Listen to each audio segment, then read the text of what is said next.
good day today. It's always good being here on cast with you. Yeah. I mean, we saw the upset of Flash Forces versus Curtain Call Gaming because Flash Forces did not manage to secure their win up against the side of CCG in the pre-tournament. Um, and a similar story might be told today as SG Momentum, of course, took that win against TLC in the group bracket, and we thought that TLC was looking really good, really dominant, and just had a bunch of really good games. And then for some reason they just, I mean, not for some reason, but SG Momentum showed them this is not that easy. You cannot just pick your comfort picks, especially Blanco, really being very comfortable on two junglers, which are namely Fiddlesticks and Kane. And he got Fiddlesticks the first game around, and the second game he didn't get it, and he had to go to his Kane, and he got really exposed. Yeah, I mean, Kane is also not the greatest pick for competitive since you do have to go in and fight a bit before you get your form, which is where you really power spike. So and it can be hard in these early scrimmages to get the fighting off in a good favor since Kane is a bit of a weaker champion Mm. before he gets his form. But I mean, I can see on his match history that he has played quite a bit of Viego lately, so Okay. we might see that coming out. That we maybe it's a potential ban. Who knows? Who knows? It could be a very contested pick between these two junglers because Coil Insanity has also received it twice, and I believe he might be the only jungler to have actually picked it up for himself. Um, so yeah, we will have to see. I think Viego could be definitely contested. Let's say we do get a Kane. What would you like to see paired up with a Kane to maybe shore up some of the weaknesses that the Kane might Um, have? Like Definitely some high high early game skirmish mid laner, Syndra. preferably AP, like the Syndra, like the LeBlanc, like stuff that can maybe even. I'm not sure about TF actually. Now that I think about it, I think it lacks a bit of damage then. Well, But but the just some thing of about these, TF Kane would be that they're very good at diving, right? Like, let's say you yeah. have TF Kane and then an Ornn top or a Leona bot. That seems like a very good dive comp. Mm, A dive turret definitely, comp. definitely. But if you're just talking pure 2v2 in the mid lane, I think you need a bit more strength in terms of the TF. But I mean, you could roam bot lane, you could roam top lane with the TF Kane. Mm. Um, Maybe even. Nah, never mind. I was about to say Zoe, but I don't think it has quite that power that the Kane will probably need. Well, we are getting into draft here for game number one between SG Momentum and TLC. SG Momentum, of course, finding themselves on the blue side and TLC on the red side. So I think we can expect a Viego ban from either team. I would be more inclined to say that it's a Viego ban from the side of TLC. And as we Yeah. already see, the Fiddlesticks here being targeted for the side of Blanco. I mentioned how good he looked in his first game, and SG Momentum did not let him have it in the second one. I mean, I think there will also be high prio on the Thresh pick since both supports play it a lot. We have Flay today, obviously having Flay in his name, which is a Mm. key ability from the side of Thresh. So maybe we'll see that being a high prio pick. As we do see the Kale ban towards Sanders, obviously. No, I don't And know what you're talking about. I think we've established. No, I'm kidding. I'm kidding. I mean, we also see that the Rusut has also played quite a bit of Kale lately, Yeah. as I'm mixing up the names on Kane and Kale. Well, Um, was there something else you wanted to say? no, no, no. Okay, well, now we continue with another Kamiya ban. That is obviously a very targeted ban towards the TLC top laner here. And then we do see the Leona. So I think that's a very interesting ban because Flay today and Ben to one have been sort of, I don't want to say the weak point, but definitely the weak side in this Hmm. iteration of SG Momentum. So Golden Insanity spending a lot of time, especially up towards the top side, especially towards his mid lane, and Ooh, the also, Viego and the Thresh is open. oh, both of them are open. Let's see for which one they do elect to go. Um, yeah, good call out here Yeah. with the Viego being open, and I that think is. if they pick Viego, TLC will probably handshake and take the Thresh, Hmm. and then probably pair it up with like a strong side bot laner, maybe some Varus, maybe even Felios. Yeah, I was also thinking that. Think Olivia we'll Good see the does get Thresh locked in here, insta yeah. pick. Yeah. Unless they have some spicy plans and working around Do you that know if the Thresh. TLC support plays that Thresh? Because I Yeah, think he we've seen. does. Yeah. I'm pretty sure it's TLC and Example. Sep, right? Yeah, Example, yeah. yeah, he do play Thresh. His mode plays champion in the solo queue. Okay. So, and he does have quite a high win rate, 66%. Aha, another Blanco special here. So this time around, we see yet another carry jungler, right? Uh, Carry, high clearing jungler, late game scaling Hecarim. Obviously, all of those match exactly what Fiddlesticks and Kane do. And instead, it will be the Jinx locked in here for Jinx. So Thresh still Well, up and available. I, I'm hoping for Thresh insta-lock, to be honest. Maybe a Thresh TF. Thresh of We'll see failure. that. I think you have to A go Thresh Thresh of of failure. failures. Yeah, I think it's too good not to take here, especially into Jinx Hecarim. Um, but does Ben 2 play the Aphelios though? Because I'm not Uh, sure. They I might would opt into expect him like to. The 80 Thresh carry something champion else pool then. is so small that I think that, um, That's the Thresh pick. They're probably wondering about what they need to pick on B3 since they took so hmm, long to picking the Thresh. yeah. But I definitely think that So they. anything else that you could see paired up with Thresh? I mean, there's obviously the Varus Hmm. being really Oh good yeah, yeah, with true. Thresh, and Stana as well being quite good. I think there's a Six, Caitlyn we could see angle. that. Caitlyn as well. I mean, I think that basically all ADC pair up really well with Thresh.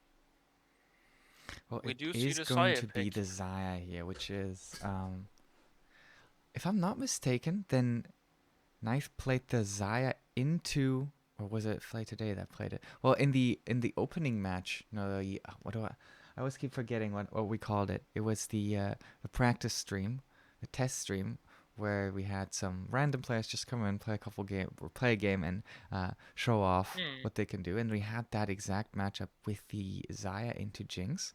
So there's no big surprise yet. Another Galio. The SLE really likes their Galio mid lanes, Yeah. especially from Sage and Lago. And Lago, as I mentioned, being very prevalent in that. I think Galio and Hecarim make for a great duo, but the Twisted Fate is still up and available. I'm pretty sure TLC will ban the Twisted Fate. They have to. Yeah, I think so as well. I think otherwise it's just gonna be a TF instalock from SGM. Hmm. But this As we LeBlanc ban would be very surprising. That means that it's that they're no, they're gonna go for the Braum ban. okay, they do up into the Braum ban. Okay, okay. Um, I mean, as the last pick, we might see like I'm not really sure what's the side of TLC support plays other than Thresh, but I mean, maybe we'll see the Blitzcrank ban just to like take away this, The threat, yeah. or maybe the Rakan ban actually, rather since you are going really hard engaged with the Hecarim Galio, Mm-hmm. so the Rakan could pull up. Maybe Or Rakan Cannon could round out the TLC comp nicely. definitely, definitely. I do know you are a bit of a Kennen lover. Well, and I know you're a bit of a TF lover, but sadly, neither of those two champions have actually been picked up here so far. Yeah. Do you actually play TF, like in your solo queue? Not in my solo queue, but when I used to play on team, I played TF as well. Hmm. Um, I mean, it's just such an OP pick. Yeah. The Seraphine is going to come out here.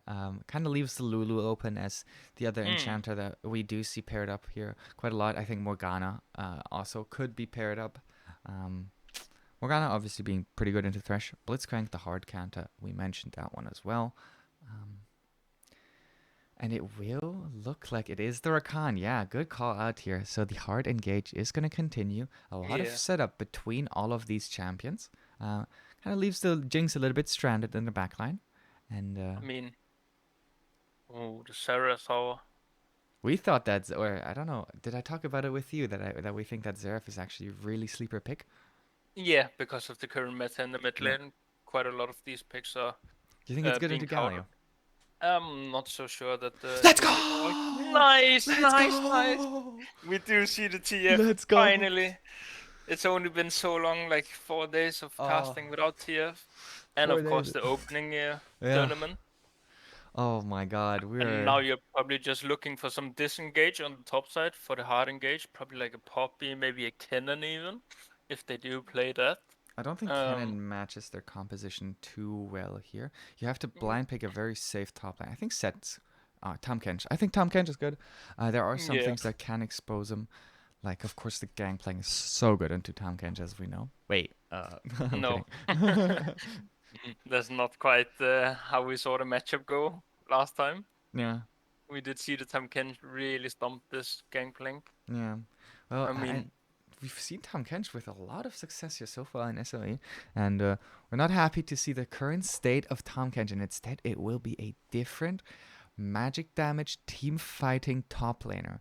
Rumble sort of coming back, being buffed recently. Um, I hmm, think Rumble has a place, and I think that if you have enough engage around him, as the side of TLC definitely does, then you can set up for him. Do you like the Rumble pick into the Tom Kench? I'm not really sure. I haven't seen this matchup at all, actually. So I think this might be So, very good into Tom Kench, and I think the Flame Spitter, once you're like, let's say the Tom Kench eats you and you have the Flame Spitter active, you hmm, actually still deal damage to the Tom Kench, if I'm not mistaken.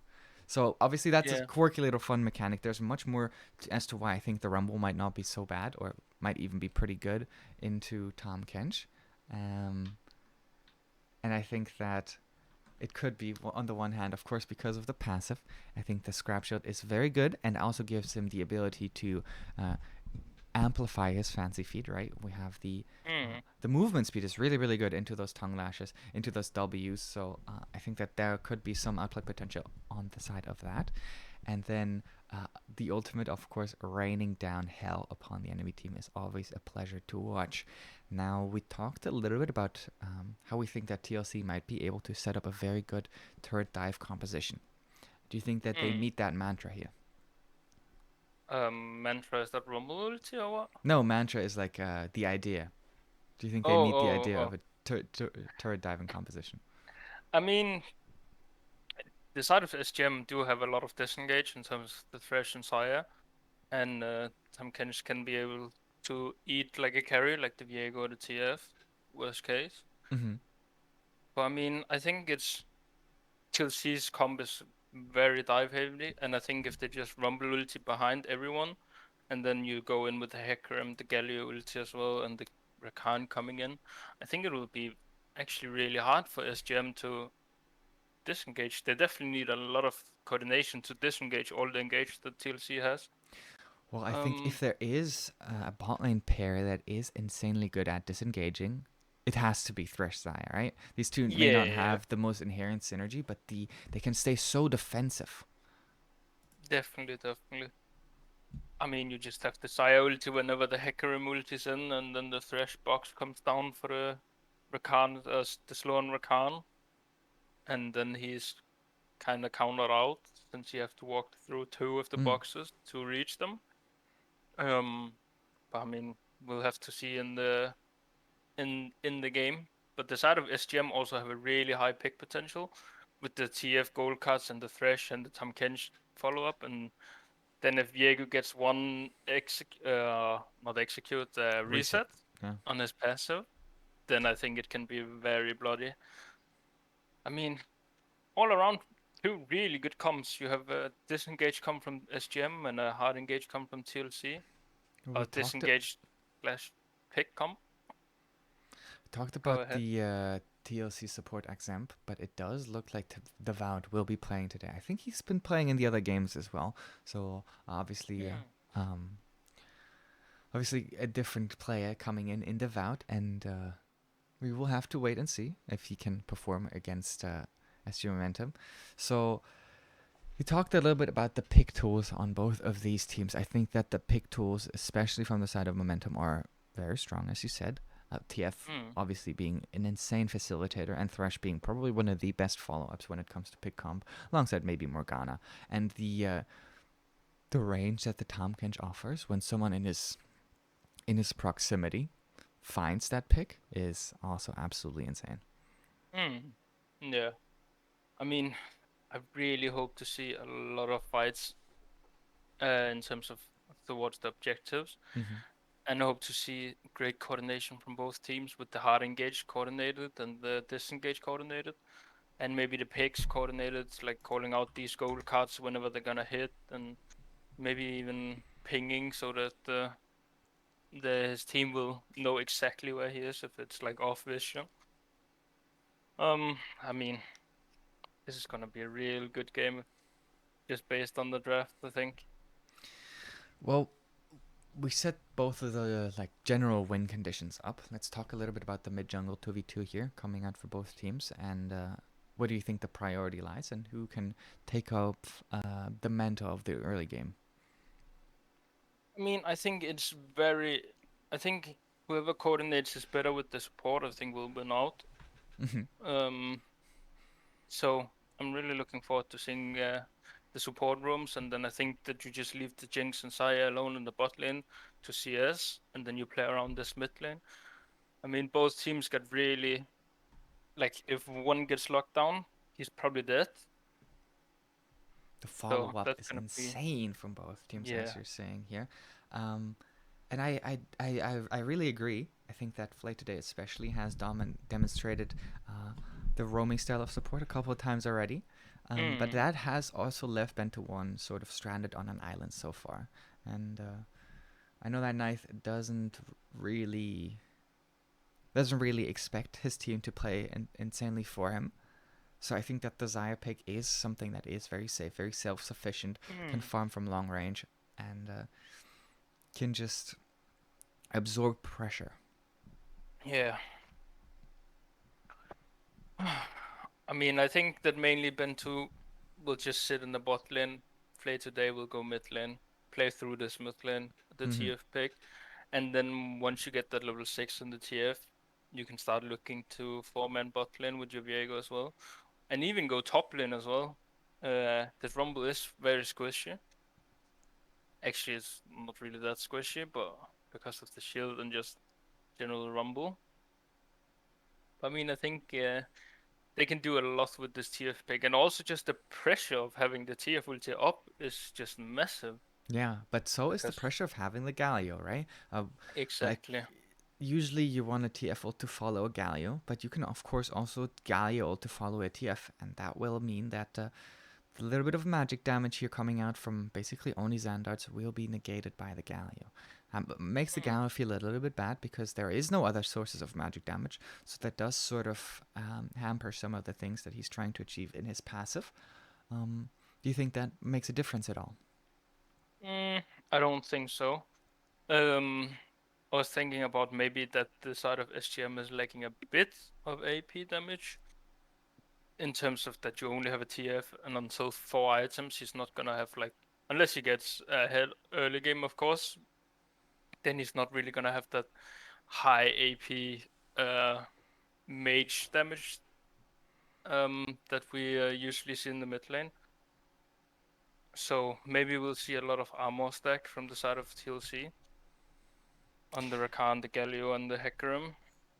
I mean, we The, already know that Rumble and Galio is both gonna get Hourglass. Hecarim's probably gonna go.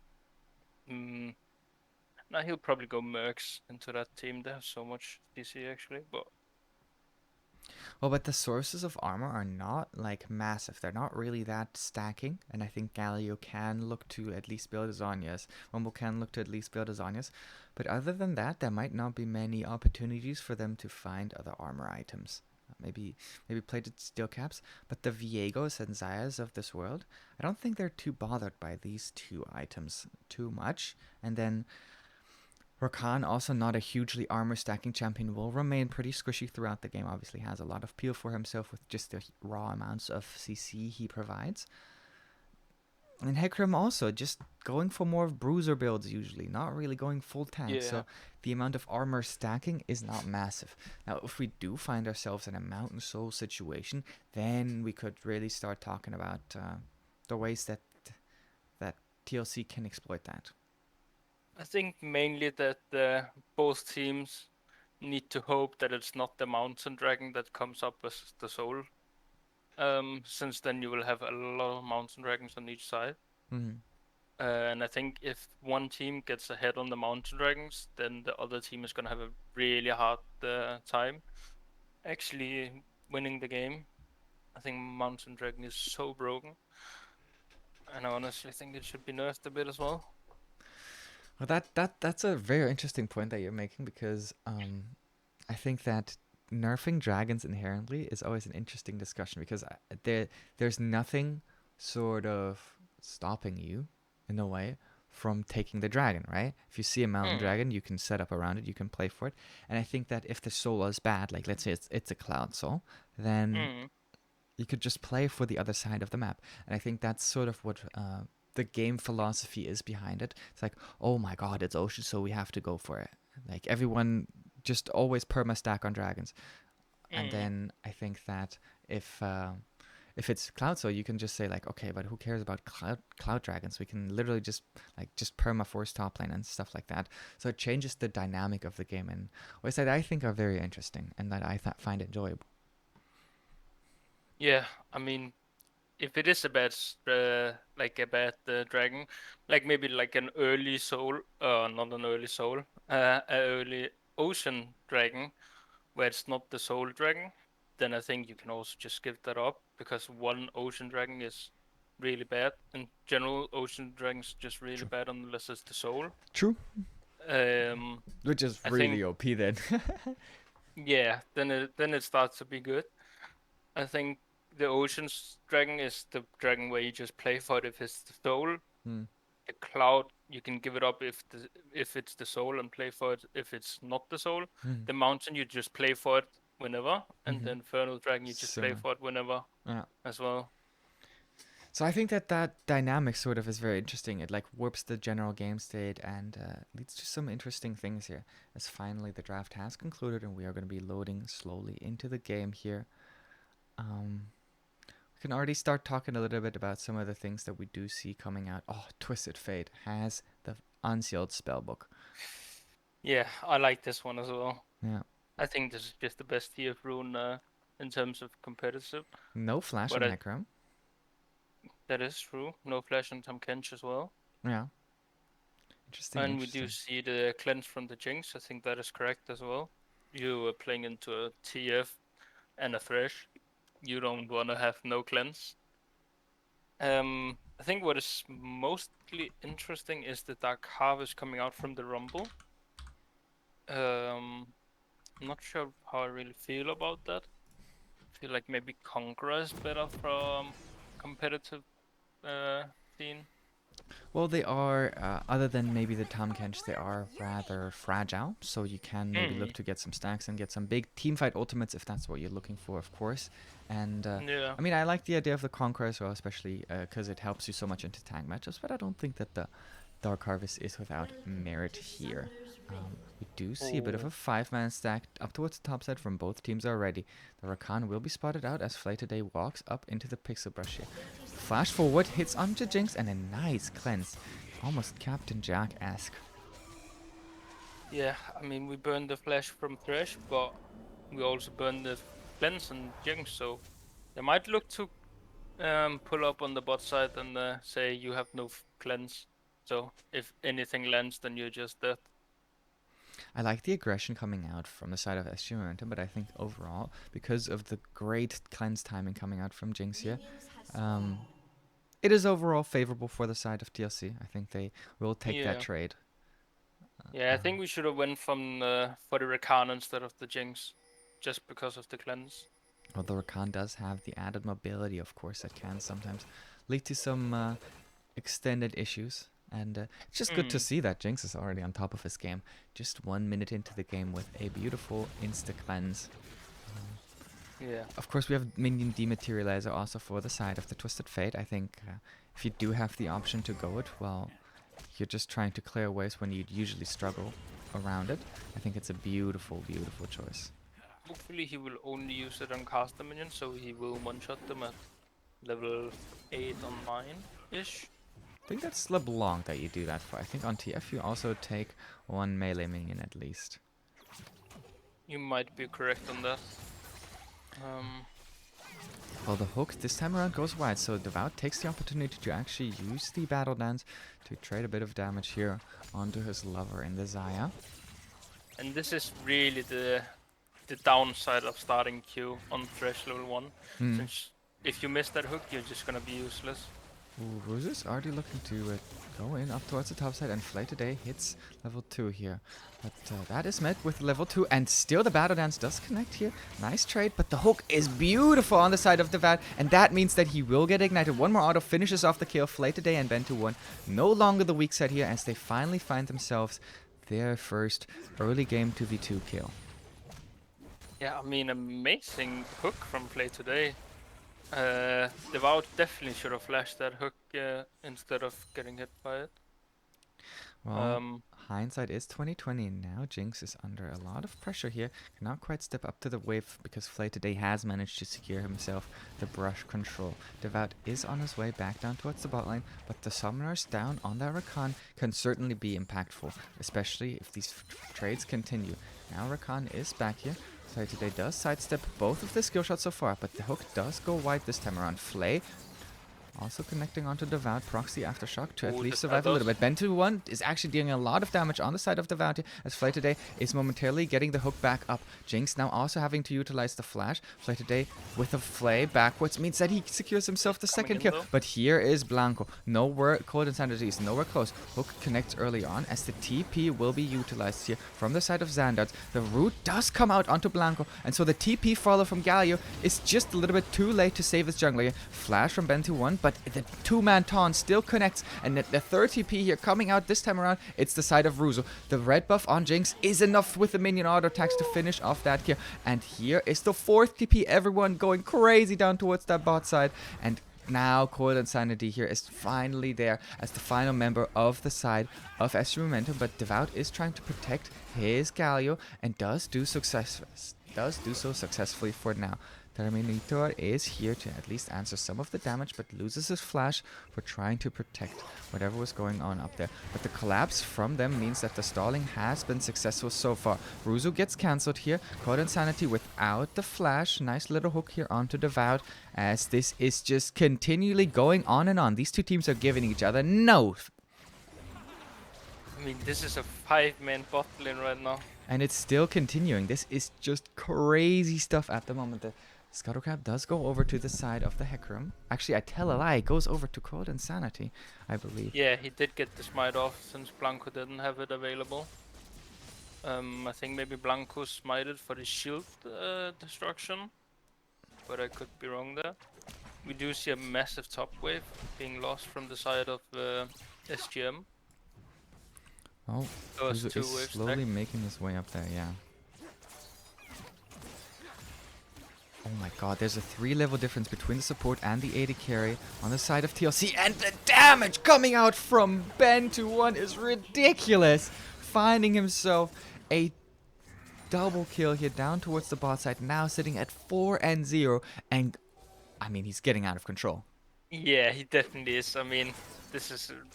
You cannot stand in front of the feathers like that. You're just disrespecting the Sire. And I'm pretty sure that the last time Sire got... No, that was a Q buff actually. I was about to say something very, very wrong. I mean, we make mistakes all the time, and I think understanding them is part of the fun, and I think we learn so much. Especially when casting with each other, which, yeah. Yeah. I'm a learning enjoyer. Same. I mean, we said that they're probably all going to play for mid lane. So far, that has not been the story of the game.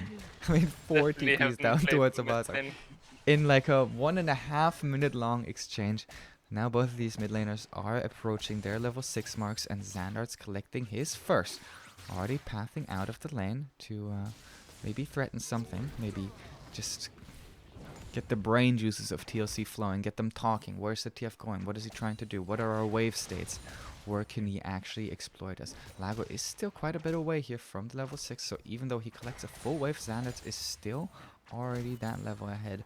Now he will get closer and closer as Blanco makes his way towards the mid lane, but both of these supports also close by.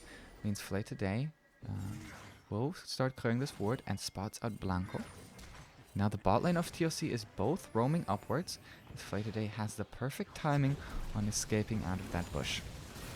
Oh, but maybe Devout not so lucky, as he does take already half of his HP. Not having the greatest start of the game so far, and being extremely behind in experience as well. Yeah, I mean, you're level 3 to a level 6 Sire. That is not nice to play against. At least his You will, Jinx is also level 6, right? yeah, I mean, you just, both supports have lost a lot of XP, but I mean, it does even out a bit, and then the ADCs both have like similar XP. Mm-hmm. But I mean, the gold difference on the Sire and the Jinx is just massive. They have like a 1.3k gold lead on the ADC, so. But that's also in terms of the 3 kills that she got above. Of course, of Uh, course. That's mainly why. And yeah, even the that's turret plate only also why. collected. Hmm. And then a bit of minion advantage as well. Well, that one's pretty close, I would tend to argue, as Xandarts is running out of Yeah. mana here. So can look for the reset. Has not utilized his spellbook yet, so has not traded his summoners for anything so far, from what I could tell at least. Could be wrong on that. But, I'm pretty sure he didn't. oh, Blanco has actually made his way up towards the top side here, as they are favoring this engage. But Ruzo stays very safe, and there's no way for the Rumble to interrupt him. And Hecarim does not want to use the ult to try as well.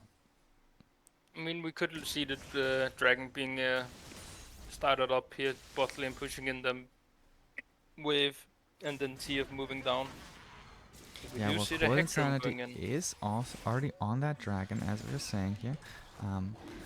Dragon already dropping down to 2000 HP, and with the bot lane priority, this will certainly go in favor of SG Momentum here. Secure themselves the first Inferno Dragon of the game. And it TLC will be win on either that. Mountain or Ocean Soul. Yeah, I mean, I definitely hope for a mountain, just to see more fighting Mm-hmm. over the dragon, since I think that you can actually give up the ocean dragons if enemy team is obviously not on soul point. Ooh, Flay goes wide here from the side of Thresh here. But the damage from the Xayah is outrageous, and Xandarts is already popping his ultimate. We talked about the bot lane dives, and here they come. Already a kill traded backward, though, for the side of Jinx, but the flash is sadly inconsequent. Oh my god. Oh my god. Ben 2-1 thought he was dead. Standing still, but... He almost blundered that oh really well. hard. Almost sometimes sadly isn't good enough, and almost in range was Lago for his ultimate. But it just was not enough.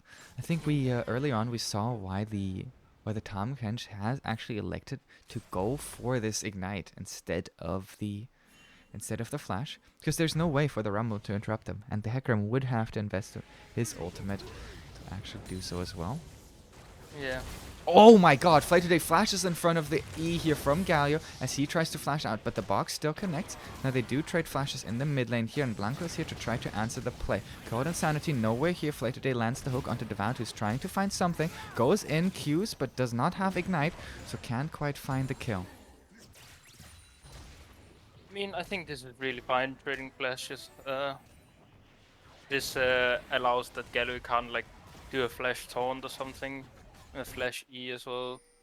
So Also I sort don't of think puts the Galio into his place and Mm. tells him like, I'm here and I'm here to read you. Yeah. I'm willing to And make these plays. I also think it's even better because that SGM got such a high like dive comp, so they wanna go into them, Yeah. and Thresh rather wanna go back, so he can stand back with his ADC instead of being in the front line. Once again, Ruzo winning out pretty hard in his top lane matchup, even though we didn't necessarily expect it to. I mean, I think the Tahm Kench is obviously turbo broken, right? And we see exactly what I was talking about in this exact moment as the stun does connect. That and is Rumble something really not finding the advantages with the extra magic damage, with the percentage damage that he does deal. So once again, the matchup goes in favor of the Tahm Kench, of Ruzu's Tahm Kench to be more specific. Code Insanity is trying to clear ward, but will be caught out here. Now the W connects from Tahm Kench, and this is danger mode here for this. Oh my god. He's just walking under the turret for And now. he's One more auto attack. No, he doesn't even need it. He just licks him to death. Devour, not even necessary. Earth Toad placed down towards the mid lane. Will give gold to both Lago and Blanco. yeah, I mean, Tamkench doesn't really care about the turret. He just walks up to No. secure that Q instead of flipping it if he can hit it or not, which I really like. I'm not sure about the Rift Herald in the mid lane. You still got 1.5 minutes left or 2 minutes left at that time until the plates go down. Well, it could be because you're trying to give Galio so that he can maybe free himself a little bit more from this lane, because he's not been successful in doing exactly that. I also As think it will. Coiled Sander steals one minion, you know what that means? Because he stole one minion. If he didn't steal one minion, he would have 92 CS. TF would have 92 CS. And Galio would have 92 CS. And And Jinx the has Jinx. 90. Yes, I mean, Never lucky. Coiled Insanity definitely fucked that up. I mean, well, Bit of a blunder here. yeah. What did you want to say? Nothing really. Okay. I'm not sure what maybe it was my mouth sound that indicated that I wanted to say something. Do you like the Borg build from Viego? I like it too. I think especially since we talked about how high the physical damage profile of the side of... Well, we have to talk about this TF ult because Xanax is utilizing it once again to get around the map. And we talked about the follow-up that Tom Kench does provide. So the TLC top laner finds himself yet again on the wrong side of the matchup. And the TF ult utilized extremely effectively. Ruzu does have his TP available as the dragon is about to respawn. While Xanax is walking down mid lane, there's aggression in towards the jungle here for the side of SG Momentum. And TLC is trying to force the issue nicely. The no flash thresh is punished. Ben to 1 dies with heal up, dies with ult up, dies with flash up as well. And Gale Force. Oh my, and Gale Force. Not like this. Well, Yeah. I mean, that is quite unlucky. He just didn't get the ulti off before the charm went on him.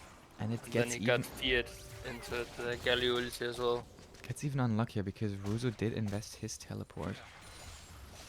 Yeah.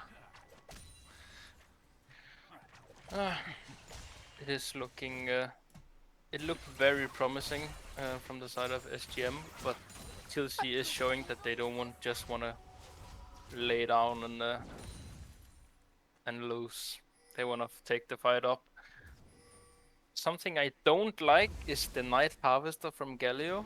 I think this is very troll. I think you should just go Rocket Build because of the move speed you get from it. What could be the reasoning? Where do you see this item actually having some advantages? I mean, it's Is a he just burst gonna damage walk on a item. turret here again? Coil Insanity is here to definitely secure this kill. Easy as it comes. Blanco here to try to assist, but he's too late. Now the other 4 members of TLC are all up towards this top side and could be looking to collapse here, as 3 of them have already made their way up here. The W still connects onto Code Insanity here, as he will try to flash away, but his life will be sacrificed. Nice answer here, coming out from a strong core and strong team play from the side of TLC. I mean, from what I've seen so far in the past like 5 minutes, there's definitely more coordination throughout the jungle and the bot side of the map with the mid lane as well from the side of TLC. I think that Sanders ulting top lane right before the dragon means that the side of Coil Insanity and Ben 2 and Play Today just have to completely give away the dragon and just not walk up at all. So I think they are lacking a bit of communication in stating that I just invested my ulti top lane, so you can't do Lyra is anything on looking the to go in here, but the CC lockdown comes out as the turret does drop in the end here for the side of TLC. Now freeing up the mid lane turret is certainly very valuable here, so they will like that trade. And Lago actually taking almost no damage in that extended fight because of the aftershock proc, of course. Yeah, I mean, so far it's looking very good from both teams. Look You at do. this. There is already another attempt onto Desire's life. This time around, she's trying to use her cooldown and does do successfully for the moment. Does not pull back the feathers, which means that even though Lago was in a nice position to be rooted up, that won't quite be the case. Now, here's the rest of SG Momentum to try to at least trade 1-for-1 after Blanco has found himself a kill here. They do that. You like that Sanders is going Sheen before his rapid fire? I think that there is very little magic damage coming out from the side of SGM, so I think I understand the reasoning. I'm always a Hmm. big fan of the rapid fire cannon because I think that's the identity of the TF is based on just like ulting and gold carding someone from a million range. So I think it Yeah. amplifies the identity as Ruzu sidesteps that Jinx W, but does not sidestep the Rakan W. Walks forward instead of walking on top of the Chompers and then devours the Jinx here. As Devout is trying to answer the Devour, but instead he will manage to find the charm into Tahm Kench. It won't quite go down as there was a lot of interesting mechanics in that fight. What the fuck is this champion? How did he survive that? You had the Rakan charm, you had the Galio ulting hit him, and the Jinx free hitting him as well. Like, I'm not sure, but I feel like he should have died there. Maybe it's just Riot being, no, this is what Tahm Do you Kench think needs to do. that Tahm Kench is ever going to be left open up against SGM? I mean, I think it's generally speaking, if a team can play Tahm Kench, I think it's a very bad idea to leave it open. Hmm. So hopefully the teams will look at this game and see that they shouldn't leave it open. Well, supportive combat and SG Momentum demonstrating once again some of the potential picks that might be really, really good in the later stages of the tournament here. So far, the TF not look too impressive, not look too shabby either. I think the utility that we've seen coming out from it has worked at moments, but at times Hmm. has also left there open some windows. For example, the dragon that you mentioned earlier. I mean, this is the mountain dragon that we're seeing out, the mountain soul rather. And we do see the Tamkench TPing and the Rumble is actually a bit too late. He doesn't have TP up and he's still on the top side. The Galio is still in base. I think that the side of SGM should just get the mid prior real quick and then move into the bot river. And then taking the Sanders actually took a blue card instead of a gold card. Well, there was no one quite in range to auto attack as these rotations start coming in, especially with the Tahm Kench W. Can get you over some of those walls, and Rakan obviously having a similar effective range. TF ulti could be the big difference maker once someone splits up, like the Rumble is in the mid lane right now. But the Galio ult could sort of nullify all of the TF range that he does provide. If you do blow someone up very, very quickly, like if you have your Xayah in place, you could Oh, potentially they look are to. looking for the Viego Well, they in the are bot indeed, lane. and he does have his flash up, but only flashes after already being connected on. This But is two now ultis they used from are TLC. trying to go in here, trying to return the favor. Nice little Everfrost coming out from Xandos, but that means that he puts himself in a very bad position. So he will drop as the first casualty of the fight, but now the kills start raining in as the damage from the side of SU Remington is extremely high at this point of the game. And Viego, with the resets, means that he will actually be devoured forward. Won't quite take the devour though. So they do find themselves 4 kills here and a nice little trade in that bot line. I mean, TLC really overchased that Viego. They used both the Hecker multi and the Rakan multi to try and pick him off. I think they should have just I think they should have just left and went back into the river when he already was so close at the turret, and not used any of the ultis, because then you have a really good advantage in terms of that the Viego is out of position, and then maybe you can get a better fight out, and then maybe you can win the fight. But I mean, really well played from the side of SGM. Sanders having a bit of a blunder. He didn't quite get that stopwatch off to give him that safety. Yeah, Which we also saw Ben 2 last time we cast SGM together. That he true. didn't get the stopwatch off either. So maybe they need to fix their number 3 or the stopwatch button rather. Um, Something I do like is that the Coil Insanity is going Mercs instead of like you could go Berserker and or something else, just to get that tenacity in there, Hmm. and the magic resist as well. They do have quite a lot of magic resist from TLC, Yeah. so really good buy. The Tom Kench also got it. Um, oh, Saya is going Lord Dominic's. I Yeah, love yeah. that as well. Dude, this is your happy game here. Everyone's playing all the Yeah. champions you want them to. Everyone's building all the items you want to see. Now, if we could just press them, then we're in Candyland here. As Hmm. I think it's also been a very exciting game so far. So a lot of Yeah, it definitely has. Definitely has. advantages that have been traded back and forwards. SG Momentum, however, coming out the victor time and again so far, uh, securing themselves a 6k gold lead at the moment. I think now you can start to look at the side lanes and play the side lanes and just have the Saya permash the mid wave, and Uh, then eventually just go down to the dragon again and fight the 5v5 there. Maybe Well, you can Tom find Kench some. is clearly not balanced in the side lanes. No, he definitely isn't. I mean, this time Kench is also just massive. He got a 50 CS lead almost, and he got 2 kills and 5 assist lead as well. Hmm. So this time Kench is really dominating the side lane over the Rumble. But I don't think he can actually convert it into any kills on the Rumble. Since Rumble is pretty safe with his W, he can just run away, worst case, and he will always sit in front of his tower. Well, the vision wars do continue here, as I mean, both teams don't Hmm. have the most amount of vision scores yet, but we start seeing them set up more and more thoroughly for these objectives. Yeah. I mean, even Ben 2 is getting a pink ward. That I like. That Dude, is he has a something I door. Oh, really. Yep, it's not the SLE game ah, without a boss. Maybe we'll even get the buck as we love.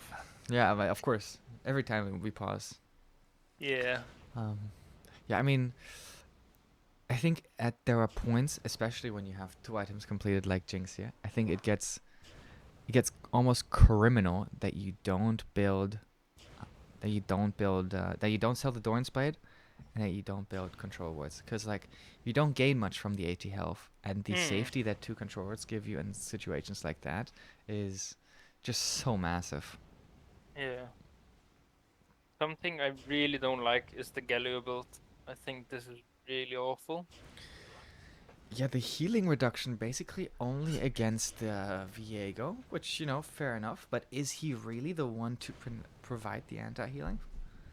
I don't even think they need the anti-heal, and if so, No. then maybe just a Bramble on the Hecarim, or maybe actually an Executioners on the Hecarim.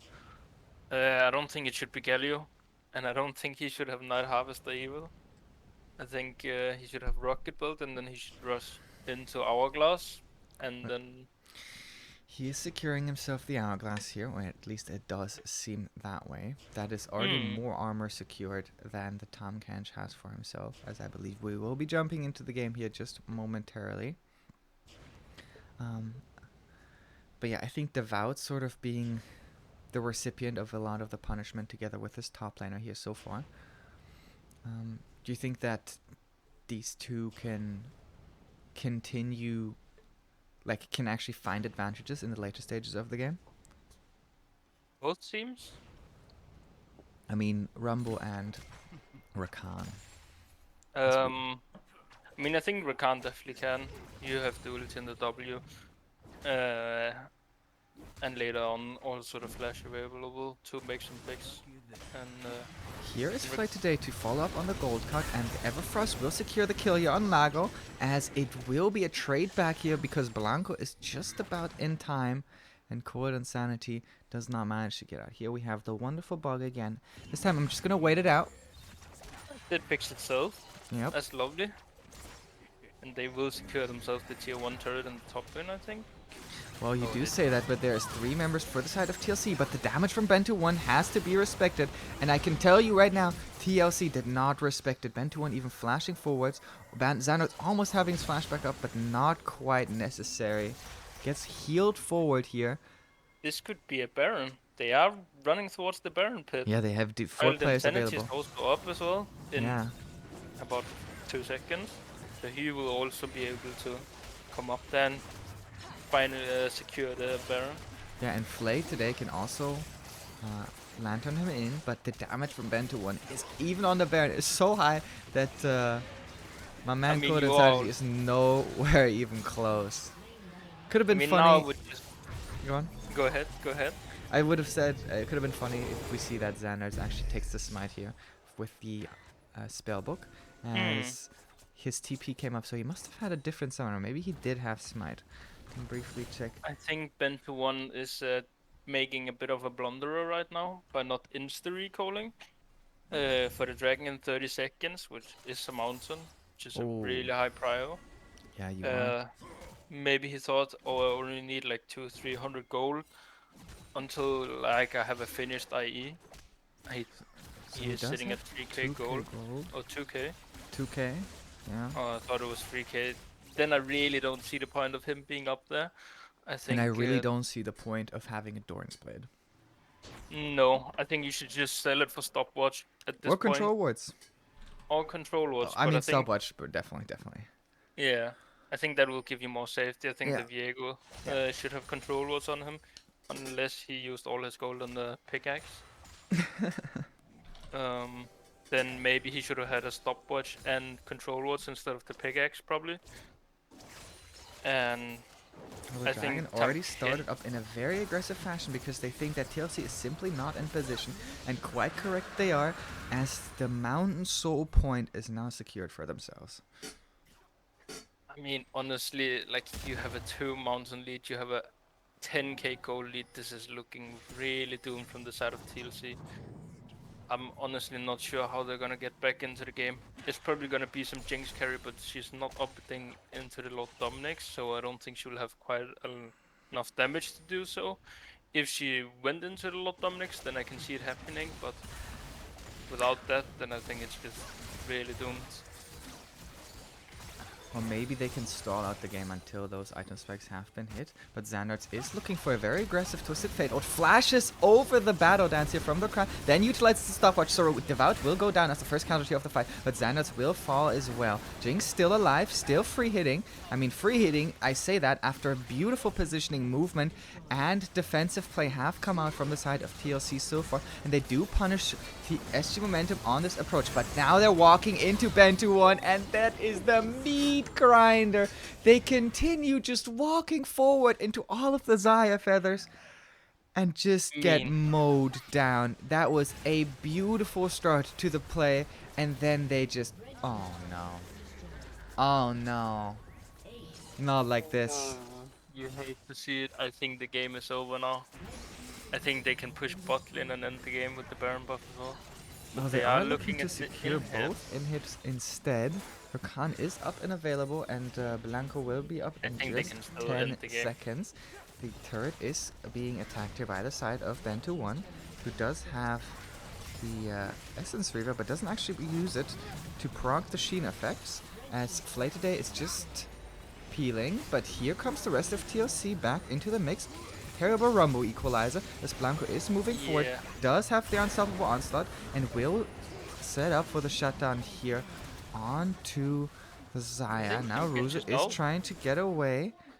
They are trying to get him, but the Devourer means that he will stall for at least some more time. Another thick skin means that the Tomkins is once again demonstrating why this champ is so balanced. What the hell was even that? How did he survive? He doesn't even have that much magic resist. I mean, he does have the mercs Jinx and Rocket? the... No, okay. Oh, nice cleanse here from Jinx, as Devout is flashing forward, but so is Correlate Insanity. The protection on the Jinx has looked decent, but it's just not enough, and so they will go down here. And now, I mean, he took the... Why doesn't he just take the Jinx and end the game? Well, because they do I don't want to think it secure really more matters. kills for themselves.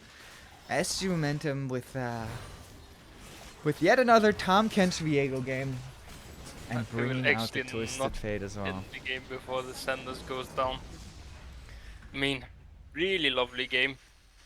I think there was a bit of a blunder in some builds. Um, maybe the Rumble pick wasn't that great, but I Hmm. mean, overall in the game, there was ups and downs for both teams.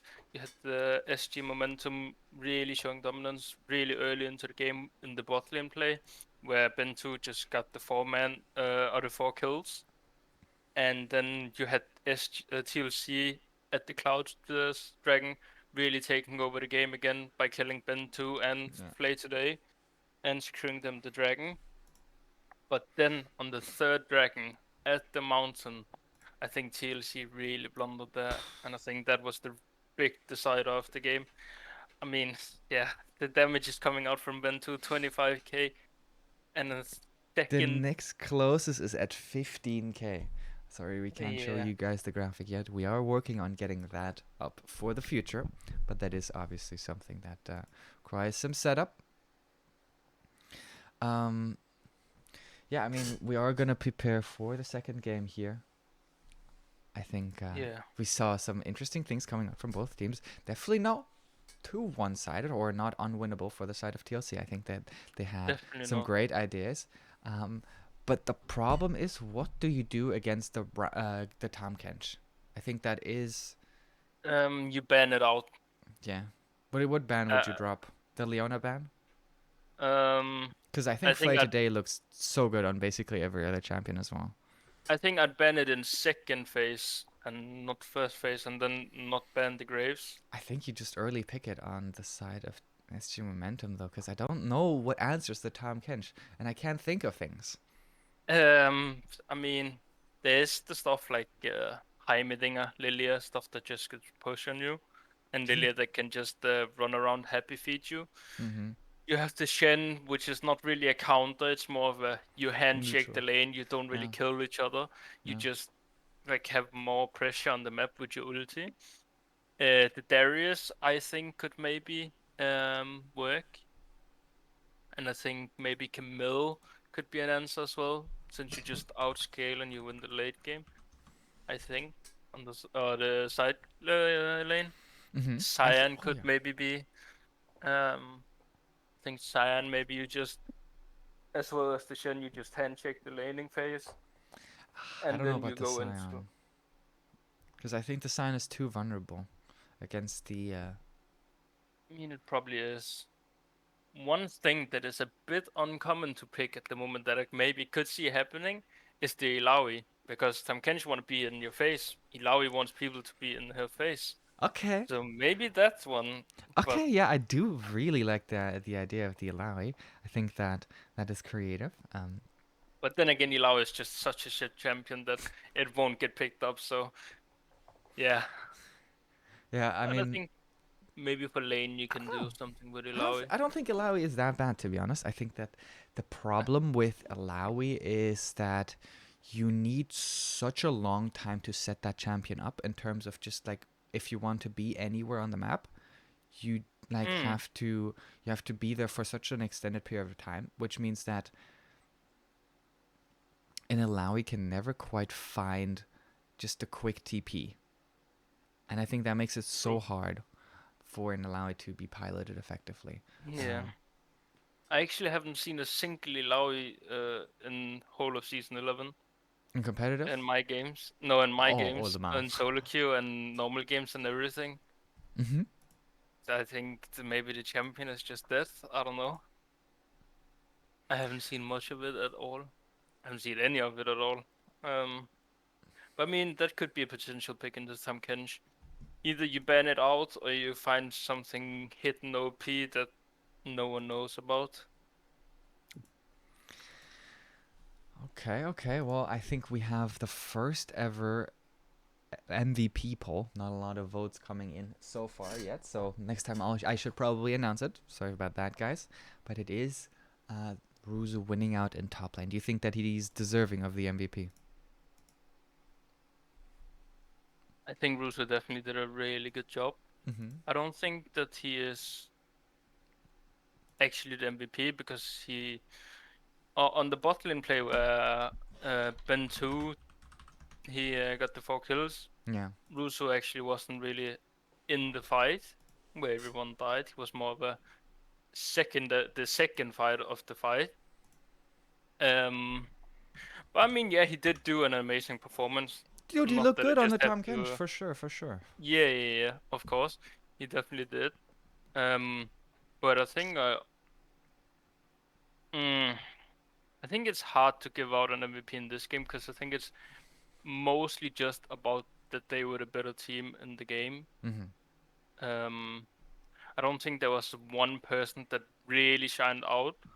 I think the Uh, Zaya definitely sticked out to me personally. yeah, Yeah, but they I think did that sort of feed into the Zaya, but yeah, that's where what I mean as well. Like mm, they really pushed Desire up, uh, so she could shine. mm, I mean, I think that the Saya definitely did her job. She carried as they wanted her to.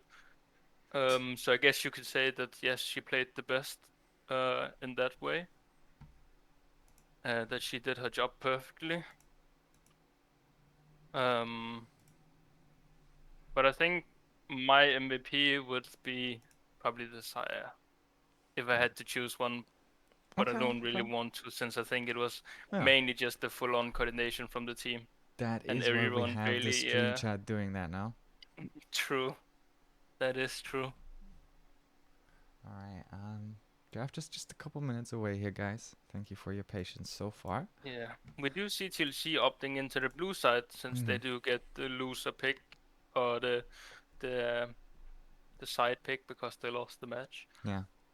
Do you think So that means that they get the Viego?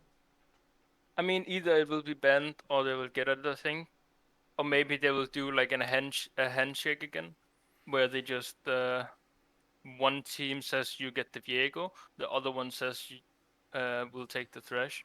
Yeah, but Maybe this last game they got both. yeah, I also think that's a mistake Mm-hmm. from the side of TLC, Mm-hmm. but I mean, it's not really our draft, so True. Very true. maybe they had some plans in mind that we don't know about behind the scenes, Mm. and which is why they gave up the Thresh. But I think just in general, never handshake like that.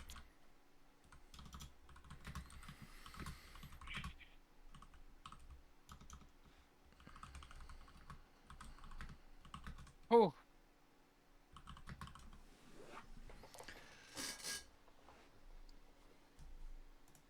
So yeah, I think draft is about to kick off once again.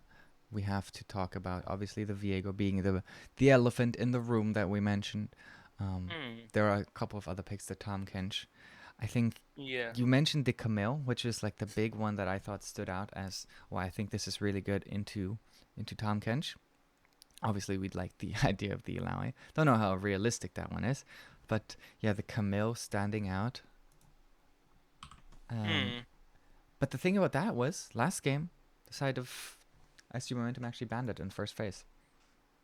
yeah, they did, and maybe it is because it is such a good prio or third pick on red side Mm. since you can ban out two top lane champions. That is hard counter to Camille. Even though we did talk a bit about this one of the other times we've cast together, that there isn't really that many actual hard counters to Camille. Yeah. Well, we are going to be jumping into draft here to see what goes on. So, yeah, once again, of Iconic, course, the Kale ban, yeah, and the Fiddlesticks ban trade. Fiddlesticks, yeah. And I think maybe SGM will ban the Viego as a second ban, and then maybe they will just leave both open, I see think what they leave TLC both will do. open. I think their egos are too big. Potentially, potentially. I think that there is at The least Aurelia some ban reason again, why. Yeah, okay. and the Camille.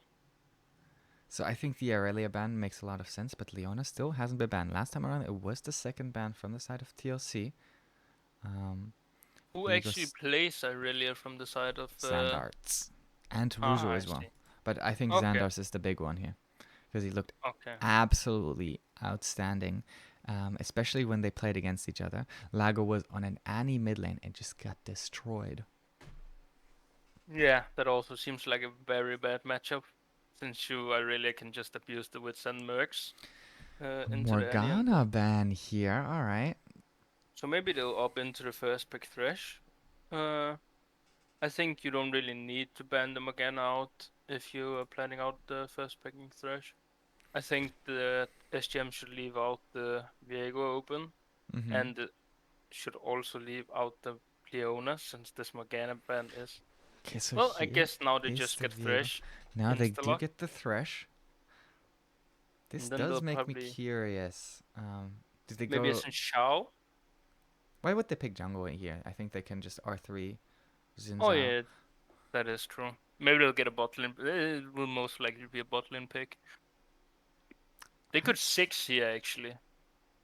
Just Yeah, pick they Thresh six, or Thresh TF as Aphelios, well. or TF. Oh, Aphelios, of course. We have to mention the Aphelios. No, no Isn't way. Akshan still banned? No, he's not. You sure? No, I'm not sure. I'm pretty sure he's still banned for one more day Oh, until okay, the new patch comes out. okay. So I don't actually think they can pick it. I'm pretty sure they can't pick it. As we do see the sec hover, And it it will be is the the Trundle. Trundle Classic coming out from Code Insanity, also having picked that one up once for himself already. We love the Trundle. Um, Hmm. I actually don't really like Trundle. Not into Viego. I mean, Yeah. it's a bit of a strange matchup. Here's the Zaya, and this is going to be answered by Rakan, of course. So they do pick themselves up the 80 carry from the blue side last I time. mean, I'm The just thinking support. out loud. Couldn't we just pick Aphelios? Yeah, Like you have the Rakan coming into you, Viego wanting to come into you, Saya not that high range. Except with the feathers, of course. I believe there was a bit of a misclick. I mean, Yeah, I I do see that also at did least in that. Twitch chat. I don't know what that means for the rest of the draft. Zephelius is the hover Aphelios at is the being moment. picked. Yeah, yeah. This makes a ton of sense, right? Nice. Yeah. I mean, now I'd like to see some mid lane bans. And then from the side of TLC, probably ban out the Tom Kench, so they can't blind that on um R4. Mm-hmm. But then they'll probably run into like I hope to see TLC ban out TF Tom Kench, and then SGM will probably just pick on R4 and save the mid lane pick. TLC will probably pick like Oriana and Ken maybe. Maybe a bit more hard engaged on the top lane. I would expect the second ban here just to be a Silas ban from the side of SG Momentum, and that they do secure them. I guess they should probably ban Tom Kench TF, right? Um, Yeah. so I do see that the overlay. And never mind, I'm stupid. okay. I'm stupid. I Ooh. was about to say the overlay was wrong, but I just No. realized that they called it the last choice, and Yeah. that's why it's TLC. Mm-hmm. Um,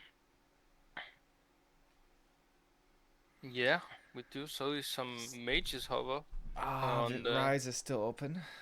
Yeah, probably ban that out. Seems like a pretty good ban. That And I does hope to see leave. the TF ban here. Yeah, would make a lot of sense. I think if you do leave the TF open, you can play the Silas into it. I think that's a decent choice. Yeah, Ooh, hoo, hoo, hoo. Are you respecting the spice from Xandarts? I think here you just TF. either R4 TF or Mm-hmm. you go for the on and then you handshake TF Silas matchup. Um, I don't think you should Silas. I don't think you should Graves either. I don't. Maybe Azir actually, because you have a lot of disengage with this here. Um, and Nivea. It is gonna be the Anivia pick, so the TF is left open here. I don't know if we can expect it from the side of Lago as well. Yeah, I'm not sure if he plays it or not. What do you think is good into Nivea? Long range, like the Serath, like the Vel'Koz, Syndra, Corgi. Syndra is like a buff matchup, I think. Um, Azir. here we do see the on. Oh, Azir It's, would be really good here for the side of TLC. Holy moly. Imagine this come with an mm, Azir. yeah, I do like that. but I think Vel'Koz or a Corgi actually, a Spicy, Corgi spicy. Vel'Koz would be a bit better than the Azir. So I hope to Okay. see a Corgi a Veigar. Now I this don't is really like that. another Lago Blanc and Lago special. I mean, I know what Ruza wants to play here. I can tell you it's not the Lilia because the last times he was not happy about having to be on that pick. Um, if he does opt to go for it, I can tell you it's his team telling him, "Oh, but you have to pick the Lilia." So we might yet see another iteration of the Set Ornn matchup. Ah, yeah, his team. You flipper. I mean, You flipper. you will have the top lane prior. I think you'll probably also have the mid lane prior. I'm This not is sure. this is not Ruzo saying that. This is Xander is making him play the Lilia once again. Yeah. It's an okay comp that they've drafted here for themselves. Um, Hmm. I think for TLC, if you just pick the Korg, you have such a beast comp.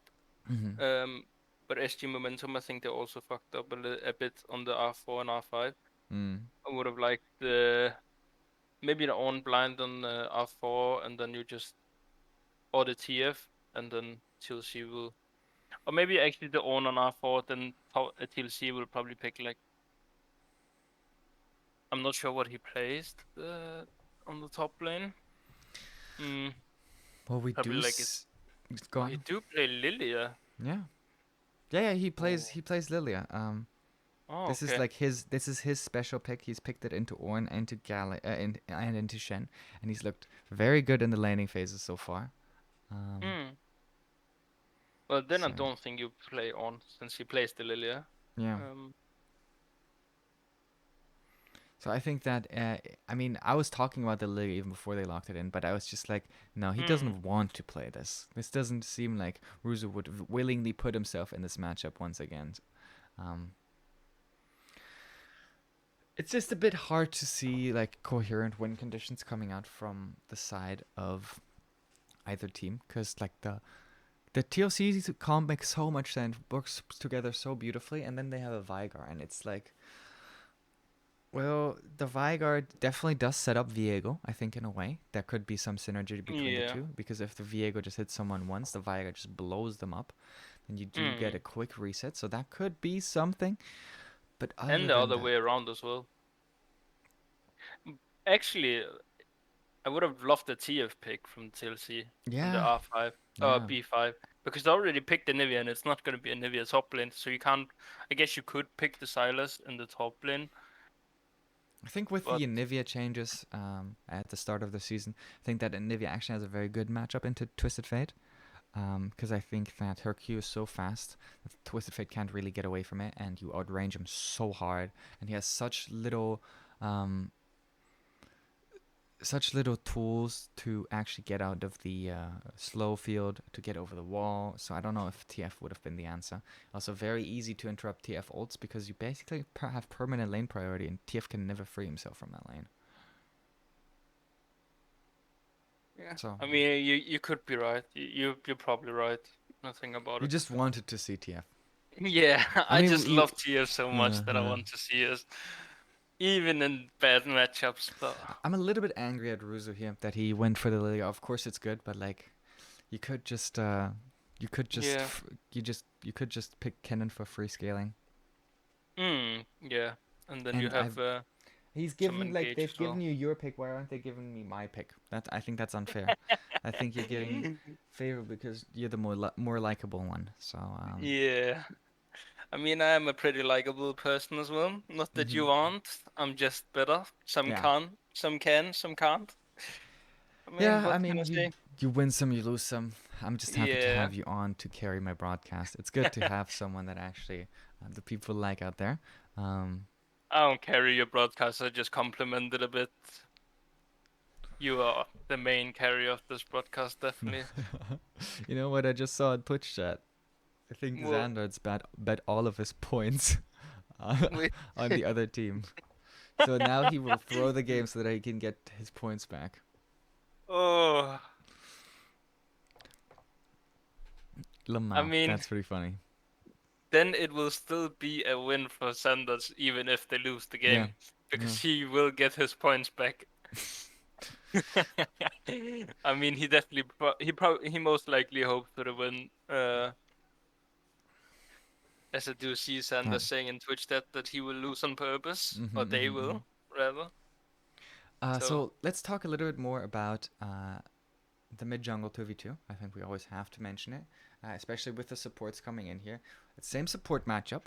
This time hmm, around, we do have the Rakan Zaya, so the Rakan probably favoring that matchup a little bit more down towards the bot side. But I think that Aphelios Thresh is very good into this lane. yeah, I think so as well. I mean, Aphelios want people to come into him, as someone just left the lobby. Okay, interesting. I think it Maybe was they, Ben to one, yeah. yeah, maybe he just had enough. He just didn't want to play. Yeah.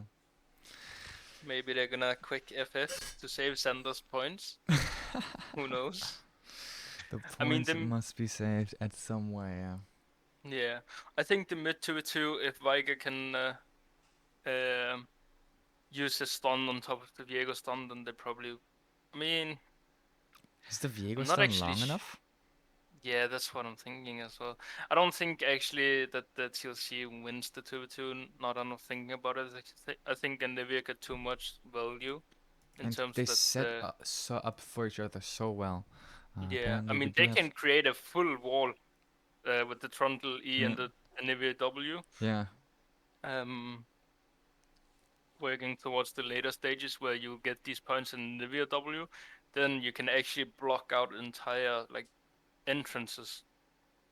Like I'm pretty sure you can block out the entire mid entrance, like Yeah, those bushes.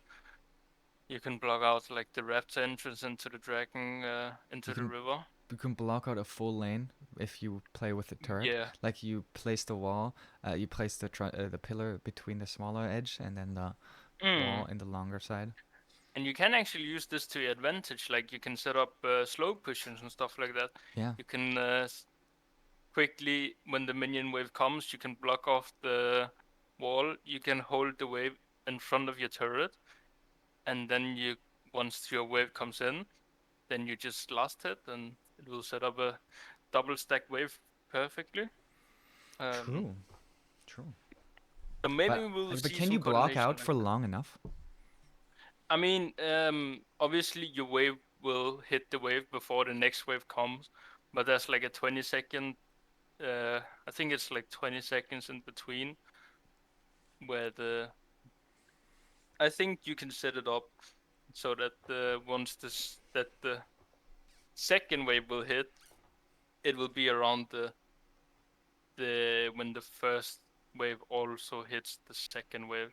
Okay, okay. Are you a bit of an Anivia player? No, not at all. I'm just Okay, thinking about this okay. because I'm pretty sure Nivy Wall is 4 second, if I'm not wrong. Um, You and I know think the what the Trundle side Pillars of also. TLC actually has drafted for themselves? An Ornn. Yeah, An Ornn destroys player-made terrain. yeah. I mean, he will destroy the Trundle Pillar and the Nivy W as well. Yeah. So they can easily walk in, but then they will miss out on the Oni, but it's not that big of a deal. You still have the ability, and you can also create space with your Q as well. Like in the entrance, for example, if you have the dragon control, if you just Q at the entrance, then they can't really walk up because there's always the threat of you ult Eing them.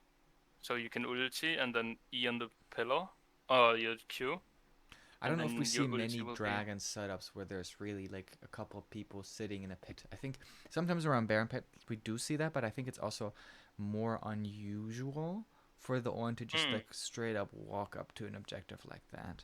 Um, Yeah.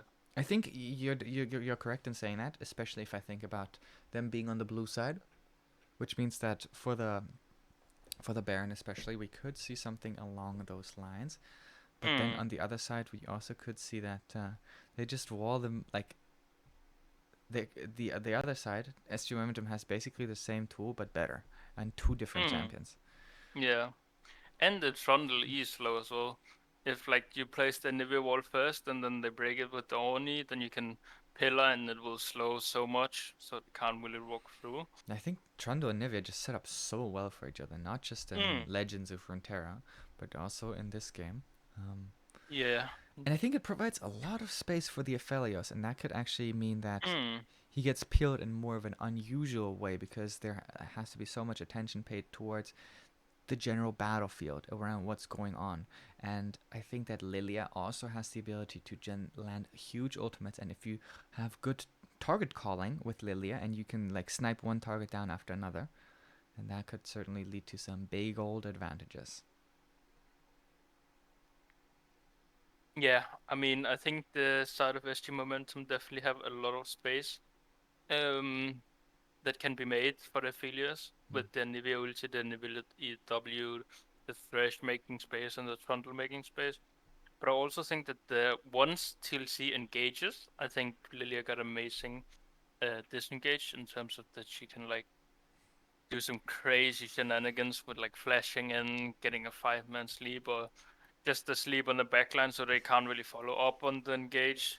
Uh, and then SG Momentum can probably utilize that time and kill the engage before the backline is not sleeping anymore.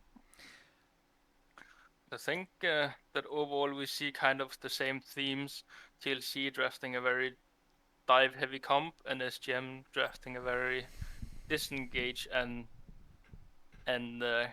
Peel. heal comp. Mm-hmm. That's the word that I was looking for. So I think this is gonna be pretty similar in the game in terms of fighting, where TLC want to look for these massive engages with the Ornn, with the Rakan. But they can also create a lot of space with the Veigar, with E, with the Ornn Q. I think Veigar is the most broken basic. Actually, not anymore because Gwen W, but I think it used to be the most broken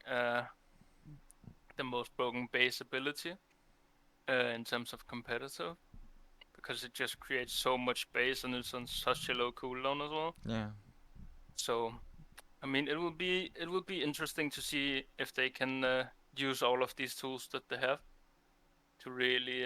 Wait, did you say Gwen W? Yeah, I think Gwen W is so broken. Okay, but they don't have a Gwen. Yeah, I'm just talking in general in Oh, okay. League. Okay, okay, fair enough. Um, I thought I okay. think before Gwen designed, I think Veigar was the most broken base Yeah, ability. yeah. I mean, the Um, baby cage around Aphelios is like a very good tool, especially with Thresh in the mix, because you mm, can like really shut that down. yeah, I think based on the draft, I think we can kind of call out some summoners. I think the Sire will go cleanse. Um, I think the Phelius might also up into the cleanse, and just the TP for the solo laners, of course, and probably an ignite from Thresh, probably also ignite from Rakan. I think that's basically it. I don't think summoners. I think maybe Veigar will go for the Unsealed Spellbook, maybe also then Nivea.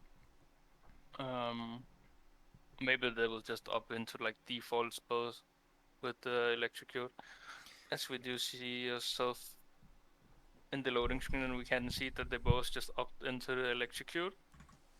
Um, we don't see any cleanses on the ADC, so I did predict that wrong.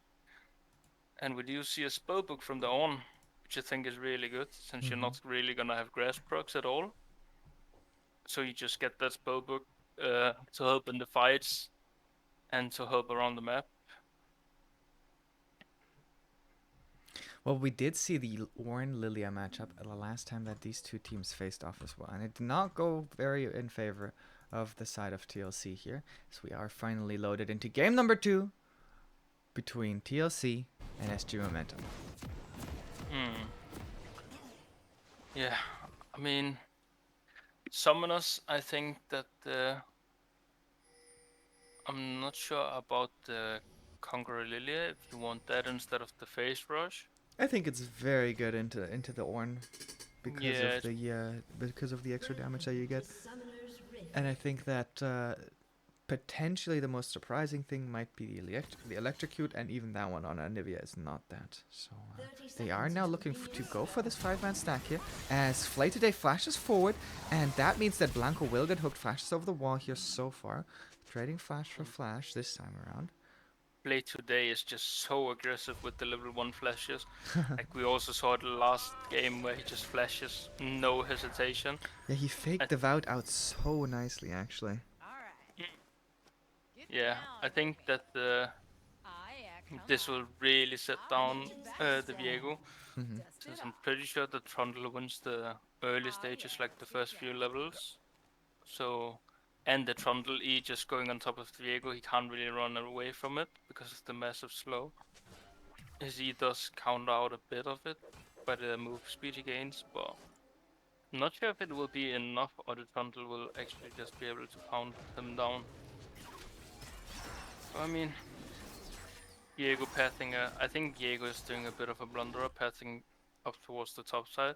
Maybe we do see some reverse clears. The Trundle opting into a solo start.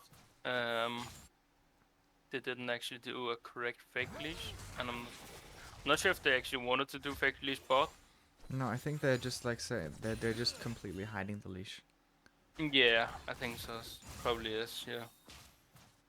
As Trundle is already making his way into the jungle here, Coral Insanity being very aggressive, knowing that the Viego started down towards the bot side, is looking to secure himself that blue buff. So with the Viego trying to full clear bot side, he will find himself at a pretty big disadvantage, since no one really spotted out what the Trundle is up to right now.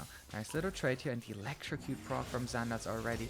Now Flay today having the level 2 first, Devout failing the battle dance over the wall, has to utilize the flash, but this time around the Xayah just gets hooked. Jinx being in a pretty rough state, and say they do lose a tremendous amount of HP. Already having the wave shove into them, they need at least 2 more minions to actually hit that level 2 mark. Yeah, they do need a second minion as well. Oh, the FLS Q just barely goes wide. That Q hit, that would have been a dead Rakan for sure. As we do see Viego slowly making his way up towards And we see Trundle being faster instead, because he came out of that blue side jungle of Viego having fully cleared it basically, and then already forces out a mid lane flash as well. Yeah, I mean Trundle's just gone up into this bot skull and then probably taking his camps. As we do see he's going straight on the blue buff. He is going for the blue buff first. I mean, with the Viego, with the knowledge of where Viego is at the moment, it does seem like a fair point. Viego now looking to at least secure himself the Raptors here on the side of the Trundle, as they're expecting him to be going for that bot side crab, the bot side jungle as well. But a big lead for Trundle already. I mean, he's not necessarily ahead in camps. He's now trying to look to punish the flashless Veigar here, as Blanco is close by. Don't spot out any wards, and instead he will look to punish the flashless Rakan maybe. Very aggressive early game start here from the side of SG Momentum. Also some topside action, as Ruzu is using a nice flash to get out of that situation. Hook once again connecting on the Xayah. No flash available for her, and so the last Aphelios auto won't quite secure the killer here. I think Bento should have flashed forward. Well, the wave is in such a good state that I don't think it's necessary for him to... Yeah, I mean, they're still gonna kill the Xayah with the minions. Yeah. Yeah. And I do just heard that there's food ready for me. Well, then I shall be taking over from here on out. Thank you so much for coming on today. Nah. I won't quite leave. Oh, I'll okay, just warm it up later on after we finish off this game. Okay. I am in a very similar boat. It's a very similar scenario, as Ruzu is starting to prepare his dinner here with this nice big top lane minion wave shoving into him. He is eating good tonight. He definitely is. Well, and I think Jinx is feeling a little bit like I am, completely starved of anything. Yeah, I'd agree on that one. Oh, but here is Blanco to try to secure some advantages, because he has found himself back his way into the lane. As Flay's flash is not up, and so the first spot once again going over to the Xayah. Blue side Xayah finding the first spot twice in a row. I mean, This is pretty overextended from the side of play today. I think you shouldn't stand in the bush. You should just let them push out the wave, and then you can slow push the wave into enemies and then get your reset off. Well, the Um, Trundle is looking to hard punish whatever the Viego is doing, but Viego is not taking it, so Blanco keeps looking for play after play. Xanderts does have his flash available, does not utilize it at first, and now is under a lot of scrutiny. He still has the egg available, but flashes out of the cage, but loses the trade big time. So not only does he lose that chunk of HP, but also he loses his flash. I think he should have just flashed immediately, so he doesn't lose this big of a HP. Yeah. Well, I do really like this new Zaya skin, I have to say. It looks very, very nice and clean. It does, it does. Right, can do that. At least when Ooh, they are. Ruzo really likes these exact traits. As the ultimate comes out, the Orin will W it at the moment. Oh, and interrupts the Lilia W as well. That means that the Conqueror proc here won't quite mean that they do find that kill. Bentu1 this time around having the flash, as Flay today is pressing down the lantern, and so they get out of that situation quite nicely, but the attention that Blanco is paying down towards the boss side is certainly paying off for them so far here. Nice mechanics from the side of SG Momentum spotline, but now the wave is in favor of TLC as Jinx says, no, I push it. They played this so clean from the side of SG Momentum. Oh, Hook connects onto Devout, who doesn't have his flash available, and the Flay from Flay comes out, and so the Ignite takes down, and they do find themselves their first kill down here towards the bot side in the 2v2 matchup. Bit unfortunate that Aphelis didn't get to pick that up, but I mean, a How- kill is a kill. How is he gonna regardless. pick that one up? Like, that's what Yeah, I'm saying. I mean, he doesn't really have any way of picking that up. But Are you a you bit of always a want your gold on the carries, so are you a bit of a flash on D or flash on F kind of player? on the Okay, I I did definitely agree. hear. I don't remember what Ooh, stream Code I. Insanity is up here towards the top side. So that forces out Terminator's flash. I think it was Yamato Cannon that you're talking about. Yeah, where he said that the flash and D shows that the power of your dick. Yeah. Um, yeah. But I mean, I've always been a flash and D guy. Yeah. Do you play with Well, 3 or 4 fingers on the like? Do you play with pinky on Q I or play with on. ring Yeah, finger? I do. I play with 4 fingers, Okay. always having that pointing finger on R. Okay, well, Flay today might have to demonstrate how good his fingers are here, as so far, especially the mouse hand is looking good. Sidestepping nicely away from that battle dance. Now here are all of these terrain tools coming out from both teams, the Vega Cage, the Trundle Pillar, and the Nivea Wall, which ends up leading to Lago having to flash out even though he had a nice cage placement. And Devout also using his flash there. True. Thank you for I mean, this is 2 flashes that won't be up for the next upcoming dragon in 2.5 minutes. So they're I'm working not sure down here how to Devout secure is. themselves Go the ahead. pressure, as Devout also won't quite be level 5 yet, so he will have to look to get that level 6 right before the dragon fight. This would typically be a Rift Herald timing in most matchups. Around the 8 to 9 minute mark are some of the early game Rift Heralds, and Blanco is set up towards the top side already. Yeah, I mean, we'll probably see him picking up the Rift Herald here. He He is is opting pathing into back his towards Scrum. his jungle. So that does give Cold Insanity some time to manage his way up towards the top side, who has built himself a Tiamat here on the Trundle. Yeah, and we talked about this a bit yesterday, as all pros, they don't really opt into this Tiamat. They don't really like it. I don't really like it either. I think it's wasted gold because you don't really want to go for power farm if you pick Trundle anyway, so that's not really a reason to go with. Now Cold Insanity finds himself on the same side of the mat as Blanco does. Blanco setting up for yet another lane gang. Has certainly looked very creative in the way that he has been pathing. I will interrupt his recall briefly, as they do see the Trundle clearing out the wards that have been set up in the river bush here. If the recall does go through, that could mean that Cold Insanity might look for this Rift Herald as he's pathing over that and actually starts it up. So while the Scuttle Crab is available, now Blanco is still pathing down towards the bot side. They are clearing it on that Scuttle Crab. They are very aware, but they're also very unable to do anything about it. Yeah, I mean, you do have the massive top prior and the massive mid prior, so you can't really Okay, well, contest. this actually looks like they want to dive top because this is a huge mini wave that comes up stacked into it. Instead, Xanax is first of all looking for the Rift Tower collection, as they do find that for themselves. Now Terminito walking away from the turret here. Xanax potentially trying to catch him out here. Does not quite find the Ornn here on the retreat path. And the Lamb is not sent to the slaughter today. Rift Herald placed here as Ruzo will collect himself the minion wave, and those two will get some turret plates once again. Blanco set up for some lane gang here down towards the bot side, and Lago also trying to answer that play of his jungler. They're now walking forward as a 4-man squad down towards this bot side. As Ben to 1 and Flay today are respecting it, Lantern and flashes, everything available.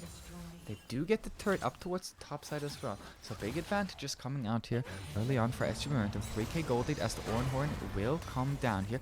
Nice W as well, but the extended trade should still go in favor. But the extended trade down towards the bot side looks like it will go in favor of TLC. Nice flash here coming out from Jinx to secure himself his second kill. Ruzo does find that kill eventually. Blanco steals the dragon with a nice heartbreak strike over the wall, but Cold Insanity and Xanax find the return on the kill there. Now the stun onto Lago means that Xanax doesn't find it onto Devout, so they pick themselves up a kill in return. Hook comes out from Flay today, stun onto Jinx, who doesn't have summoners or ult available. Xanax trying to continually trade, finds another E here. Now Devout, pretty low on mana, does have the battle dance available for himself here. Uses it over the wall as Flay today is still looking to chase or just get some vision control down for themselves. Pretty crazy trade all around the map, but 2 dragons now secured for the side of TLC. We do see that Viego is opting into a different approach on the build, as Coil Insanity did up into the crit build, and Blanco is opting into the Divine Sunderer with the Starex build. A bit of a more tanky build. There was a very interesting visual effect going on there on Lago. Was it the red buff? Does the side... I'm not quite sure why there was a burn effect on the Veigar, because there's nothing in the inventories that would... Maybe he got Scorch? I'm not It sure. looked What like a his red secondary fire role- though. I don't know. That looked pretty weird. Maybe he had Now the red here buff is and it Devout to just ran try out. to maybe punish out Xanax as he's trading a huge amount of damage, but the ultimate will be interrupted. Here are the terrain changing tools, and that means that Lago is totally caught out with his pants down and his flash as well. Sanders might be getting this blue buff as well. This is something he really wants. Well, they're not looking for it yet, as Flay today spots out Blanco said. That means that they are going to be walking into the jungle here. No flash available here, as the movement is not good enough this time around. As I say that, here comes the charm out from Devout. Code Insanity here to protect the support, and the movement will once again be good enough. This is just insane coming out from the side of Flay today, but also the Jinx finding these advantages. Zaya's really looking good so far in these bot lane matchups. Though down still a couple of CS.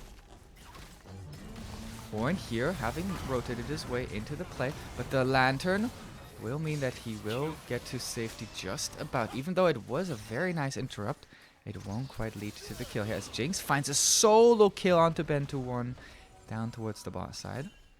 Ben to 1 overstepping a bit too hard. I think maybe if you get the ulti off with the red gun, then you can stay there, but I mean, other than that, you're just walking up for no reason. Well, so we are setting up Jinx here as the big carry on that Xayah. Certainly has looked very good so far at the early stages of the game, and Xanax is trying to answer that with some damage traded back onto Lago. Both of them having secured themselves 3 kills here. sort of as the two win conditions of the team, as two mid laners, I should say, the two other carries, so that would be the Veigar and the Aphelios, will scale hard into the later stages of the game as well, of course. And they do Yeah. have good setups good setup rather from the rest of their teams. At least Lago staying very competitive in the CS department here for now. Devout being on a ward here means that Flay today is very happy to walk forward here. Colin Stanley spotted out by this blue trinket. Both junglers down here towards the bot side, and the dragon is still a minute and a half away. Yeah, I mean, we do see the CS advantage from Ben too, which I think is a bit surprising. I think Sanders maybe could have picked up a bit. Ooh, Lago does have his flash available. And so Cold Insanity won't quite opt for that play here, as the subjugate was also down. But they do force him out of the lane with just a minute now on the dragon. Lago still liking to stay because he does have a ton of pings coming in from all 5 members of his team, as they do try to collapse on this 2-man squad of SG Momentum. Nice flash out from Xanax. Won't quite be knocked out by the steering charge. Devout still opting for a further play onto Code Insanity as they're trying to secure the kill onto this Trundle right before the dragon spawns. So 10 seconds of time will be for the Trundle until the dragon spawns when he does come up. But the priority that they gain from this is certainly massive. Xandat's utilizing his TP down towards the mid lane. And Bentu1 still stuck in the bot lane as he's trying to clear this wave desperately. Checking on the guns, he doesn't have Infernum, but he does have Calibrum and Severum. You could. What is the gun after red gun? Is it purple? It depends on what gun he picks, right? Aphelios guns depend on when you utilize them. So he will probably go into purple-blue here if his gun management is just... I mean, it's suboptimal gun management. It's a bit disappointing to see, as he has blue gun first, and I believe that the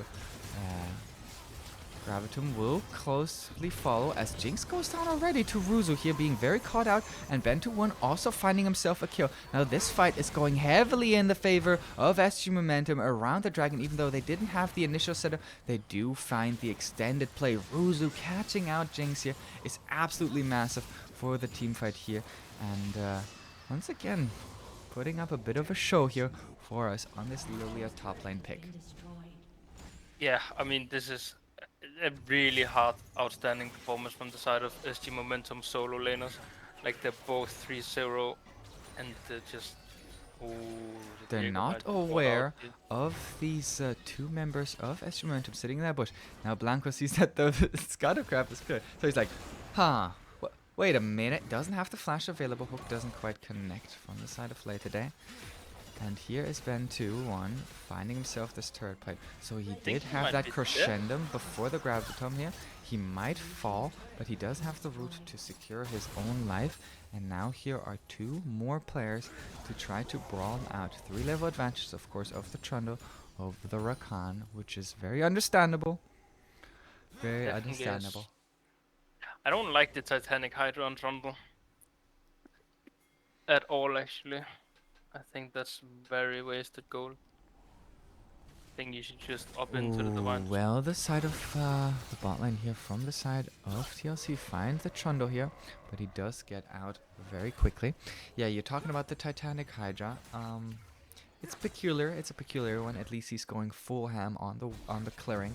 So even though we may not necessarily agree with him on a personal level, we can see that he is very clear-minded. He has a very clear idea of what he's trying to achieve, and I like to see that. Even though I may not be the biggest fan of some of the builds, when someone does have a very clear idea of what they're trying to do, and they're having an identity, a build identity, that can sometimes change sort of the dynamic of what might be coming out. We do see that Ben2 is opting into the collector. Yeah, it's the classic Aphelios build now. I think we see that on basically every Aphelios so far. It's been talked up so much in the LEC, and I know that most of our players here do watch that. I think maybe we should have to have some strong words. Maybe we can have a segment of our own where we talk about some of the numbers behind some of the item builds. Yeah, I mean, the collector is proven to only be better than Lord Dominic's at level 9. which is the only part of the game where it's better. So I don't like that at all, and I think that especially with the Mountain Soul, you need that armor pen instead of the lethality, since it's unlikely that the uh, TL TLC will just handshake and give every single mountain dragon there is from now on.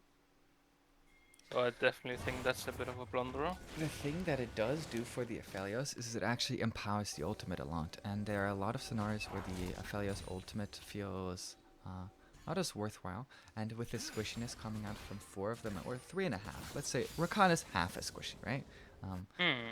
um, I think that there is some merit for it. Oh, they don't know that Coiled Insanity is here. And so even though he does jump over the wall, this looks like a bit of a funny interaction. The egg is not available for Xandatsu, so he will go down, and Jinx picks up the kill onto Xandatsu. TP coming out from Ruzu as well, as they're trying to get Cold Insanity out of the sticky situation. So far, 1-0 here from the side of TLC as they're trying to punish the over-aggression. Still 6k gold lead, and Ruzu still looking aggressive, still trying to find a play here.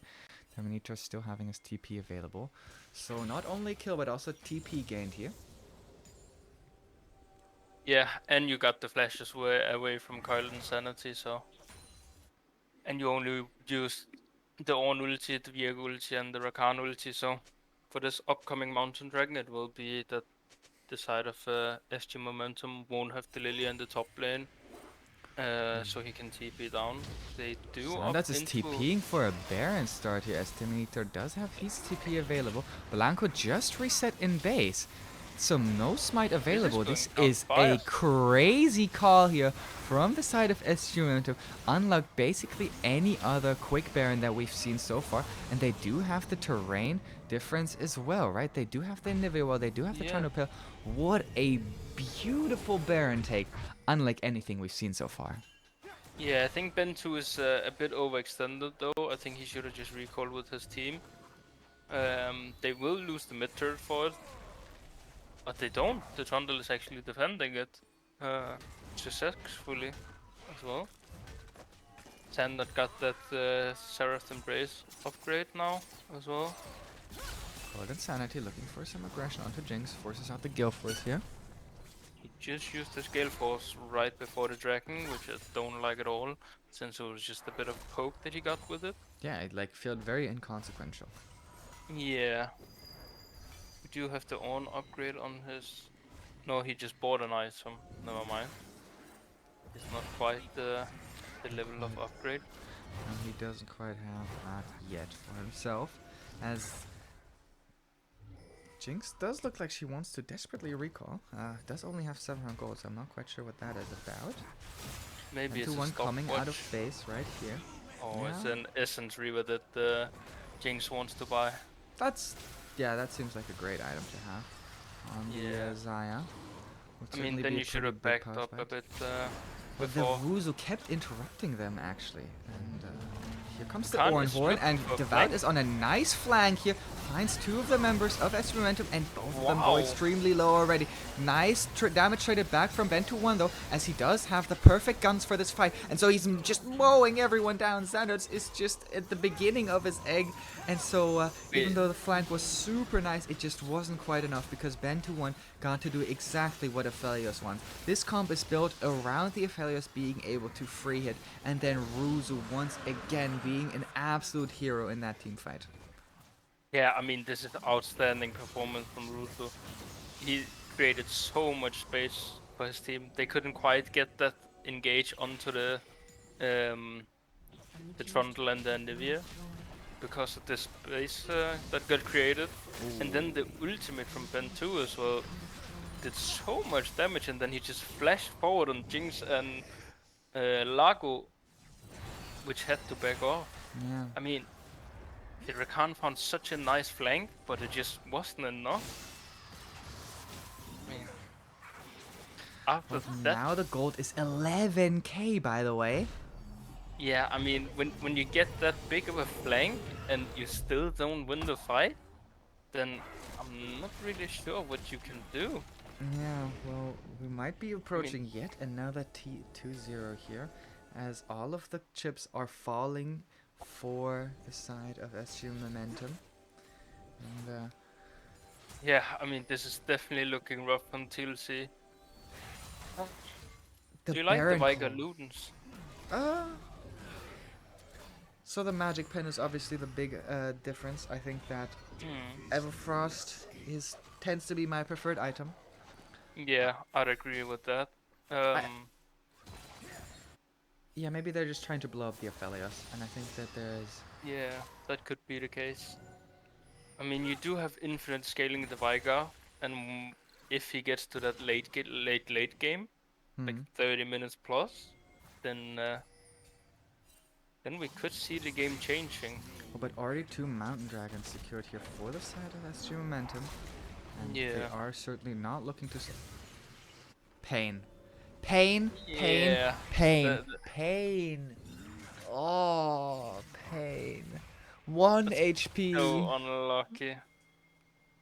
I mean, this is even more pain than when a jungler just comes and smited at like 500 HP, but at Yeah. 1 HP.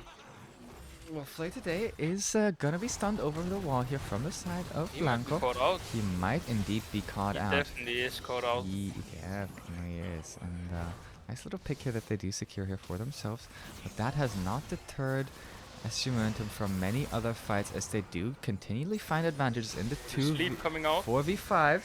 And the sleep is indeed coming out. Jinx already forced to ult as Cold Insanity flashes to secure the kill. And 2 kills already coming out. Now Blanco trying to go aggressive, but Xanax doesn't quite drop. And so they won't quite find the reset. He will fall in the end. But that just means that he has set up so nicely for his team. And now it is overall a 4-4-2 trade here, even with the early catch onto Flay today. Once again, the side of SG Momentum just convert onto these later stage fights.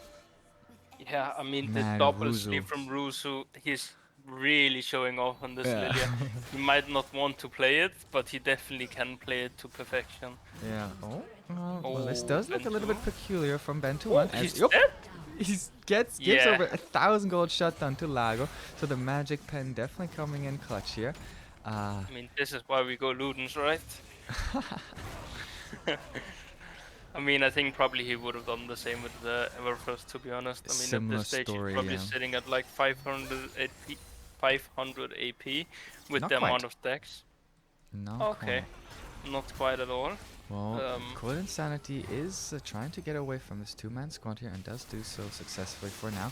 And that does free up the side of SG Momentum to get some damage down onto this tier 3 turret down towards the boss side and onto the Ornn as well, who is finding himself caught out. My god, this wow. guy got turbo outplayed.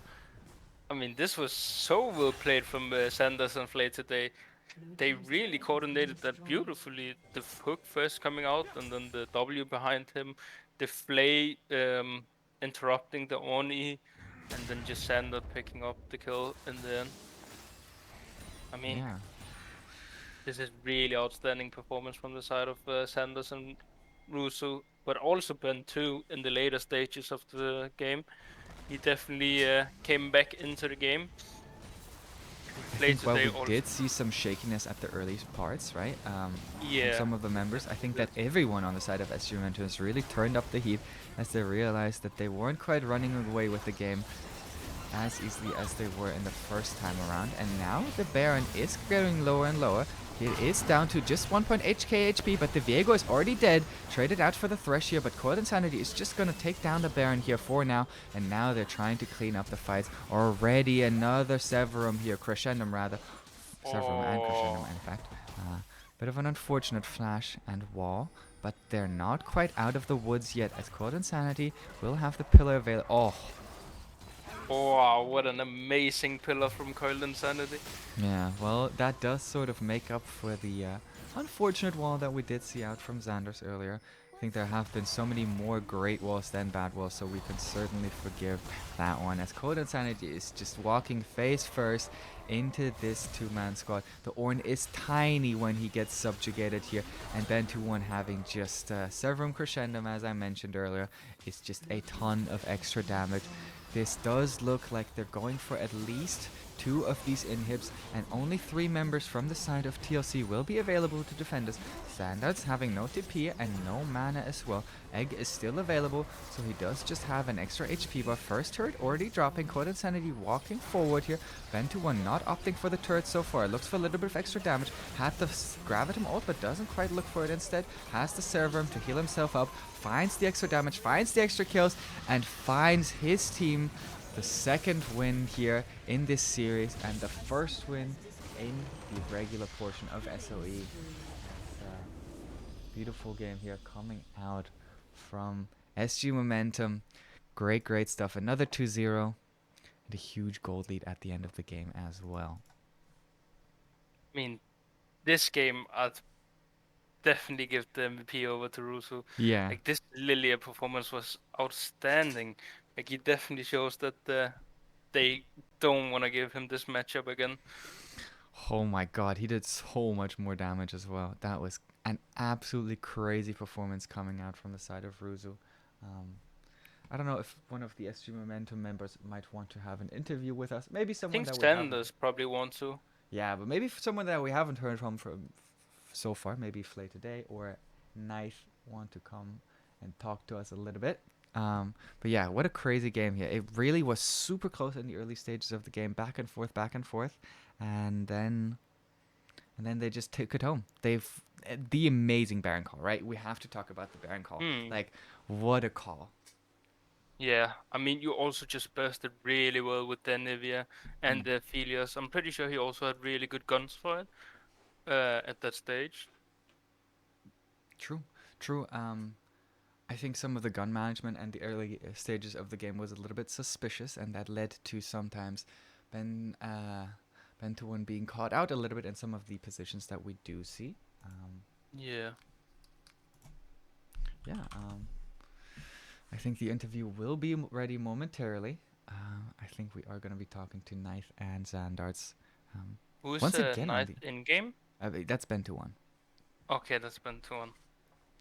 Yeah. Yes. So I will be welcoming the 2 of them, Knife and Zandarts. Welcome to the caster desk. 2-0 for SG Momentum. You guys get the 3-0 overall against TLC here today, securing yourself your first win in the SLE. What's the mood like in the team, Ben?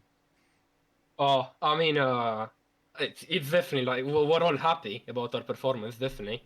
Like, Okay. it's been going so good lately. It's just like nothing else. Yeah, it's been like fun, the both 2 games. Like, I've had so much fun actually, and just playing champions that I don't even play usually. Okay. Honestly, just like smurfing on like all the champions. I can't play anything. It's fine. Just some ego here. Okay. I haven't even showed my signature picks yet, so there's so much to come from me. So yeah. Okay, There's so much to wait for. We have to talk about something here. What the hell does anyone do against Tom Kench? How's that pick balanced? Because I thought once again, oh well, the Rumble seems kind of like a good matchup because of the percentage damage, but Ruzu was just absolutely cracking skulls once again. Yeah, I mean, to be honest, I don't know if it's a Tom Kench problem or of more of a top diff problem. I know I might sound pretty cocky right here, but I mean, yeah, but to be honest, I agree. At the same time, like, Arad just like nerf it already. You cannot play anything into it. Yeah. Well, But like, again, so surprised. We're seeing Tom Kench open. We're seeing Viego open. It's like people don't even go over our match history, you know? Well, I think when we look at you, Knife, if anyone would go over your match history, they wouldn't see what you're playing here. So what's sort of the rationale as to why you pick the picks that you do end up going for in these stage matches? Like, honestly, I just like go whatever my team wants me to go. So like I said, like make the draft look better, like so it works better on our side. So like anything, I'll play for the team. Nice, basically. nice. I think that you have been put on weak side for a couple of games already. Obviously, in the first game, absolutely popping off. I don't know if you know, but you did 10k more damage than the next player, and that player only did 15k. So like, you had just a crazy amount of damage. So they had like 3/5 of your damage. It was absolutely nuts. And game number 2, you're struggling a little bit in the lane. I mean, we've seen you die basically every game except for the first one that we've seen today. You die 2v2 in lane. What's up with that? Why do you keep doing it? I don't know. It's just more like I disrespect a lot in lane. Honestly, it's like a bad habit of mine. Okay. I just disrespect. I don't know. Well, you came back So, yeah. absolutely crazily, and then for some reason you walked under the turret, just got one tap by Vega, and we're like, ah, yeah, that's what Vega does. No. Like actually, the way I had my camera, like his cage just looked so fucking like his range on his cage looked so like long. It just surprised me actually. Okay, okay. So, yeah. Jonas, do you have any questions for these two boys? Yeah, I mean, thank you, Sanders. First PF pick in the league. I mean, I really love you for taking that. What was your general thoughts after you did the no stopwatch in the third dragon fight? I saw you did a bit of a blunder. I have to flame you a bit for it. Oh. Did you mess up your position of your stopwatch on your keyboard, or did you just not get the time to press it? Well, first of all, it was a bit of both, because, playing TF, playing Unsealed Spellbook, also Mini Dematerializer, you're gonna have a lot of keys to press, Yeah. Yeah, Also, you're playing StarCraft Everfrost- at that point. Yeah. You So, definitely are.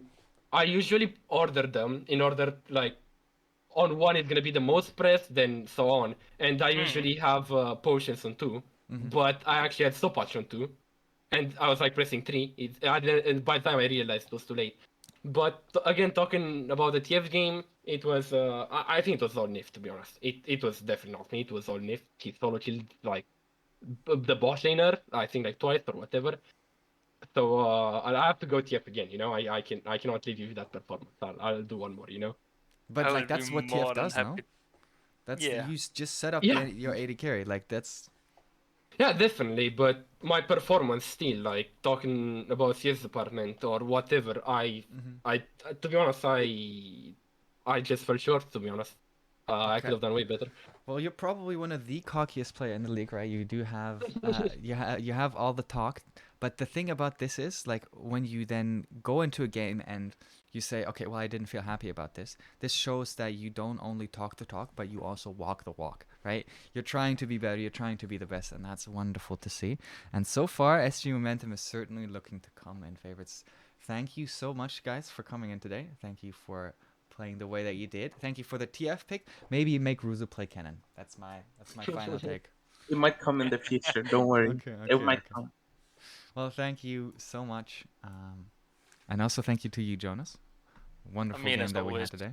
Yeah, it's a pleasure for me on my side, just being here on the cast. I had a great time. Thank you everyone for tuning in as well. We will see you on Thursday, I believe, with Arctic Hollow up against Team Insomnia. Until then, oh, tomorrow podcast. No, is it tomorrow? I'll mess it. I'll put a Discord ping out. There will be a podcast. I think we have some very cool guests on it for the next time, so you can definitely look out for that. Until then, stay calm, stay safe. Goodbye.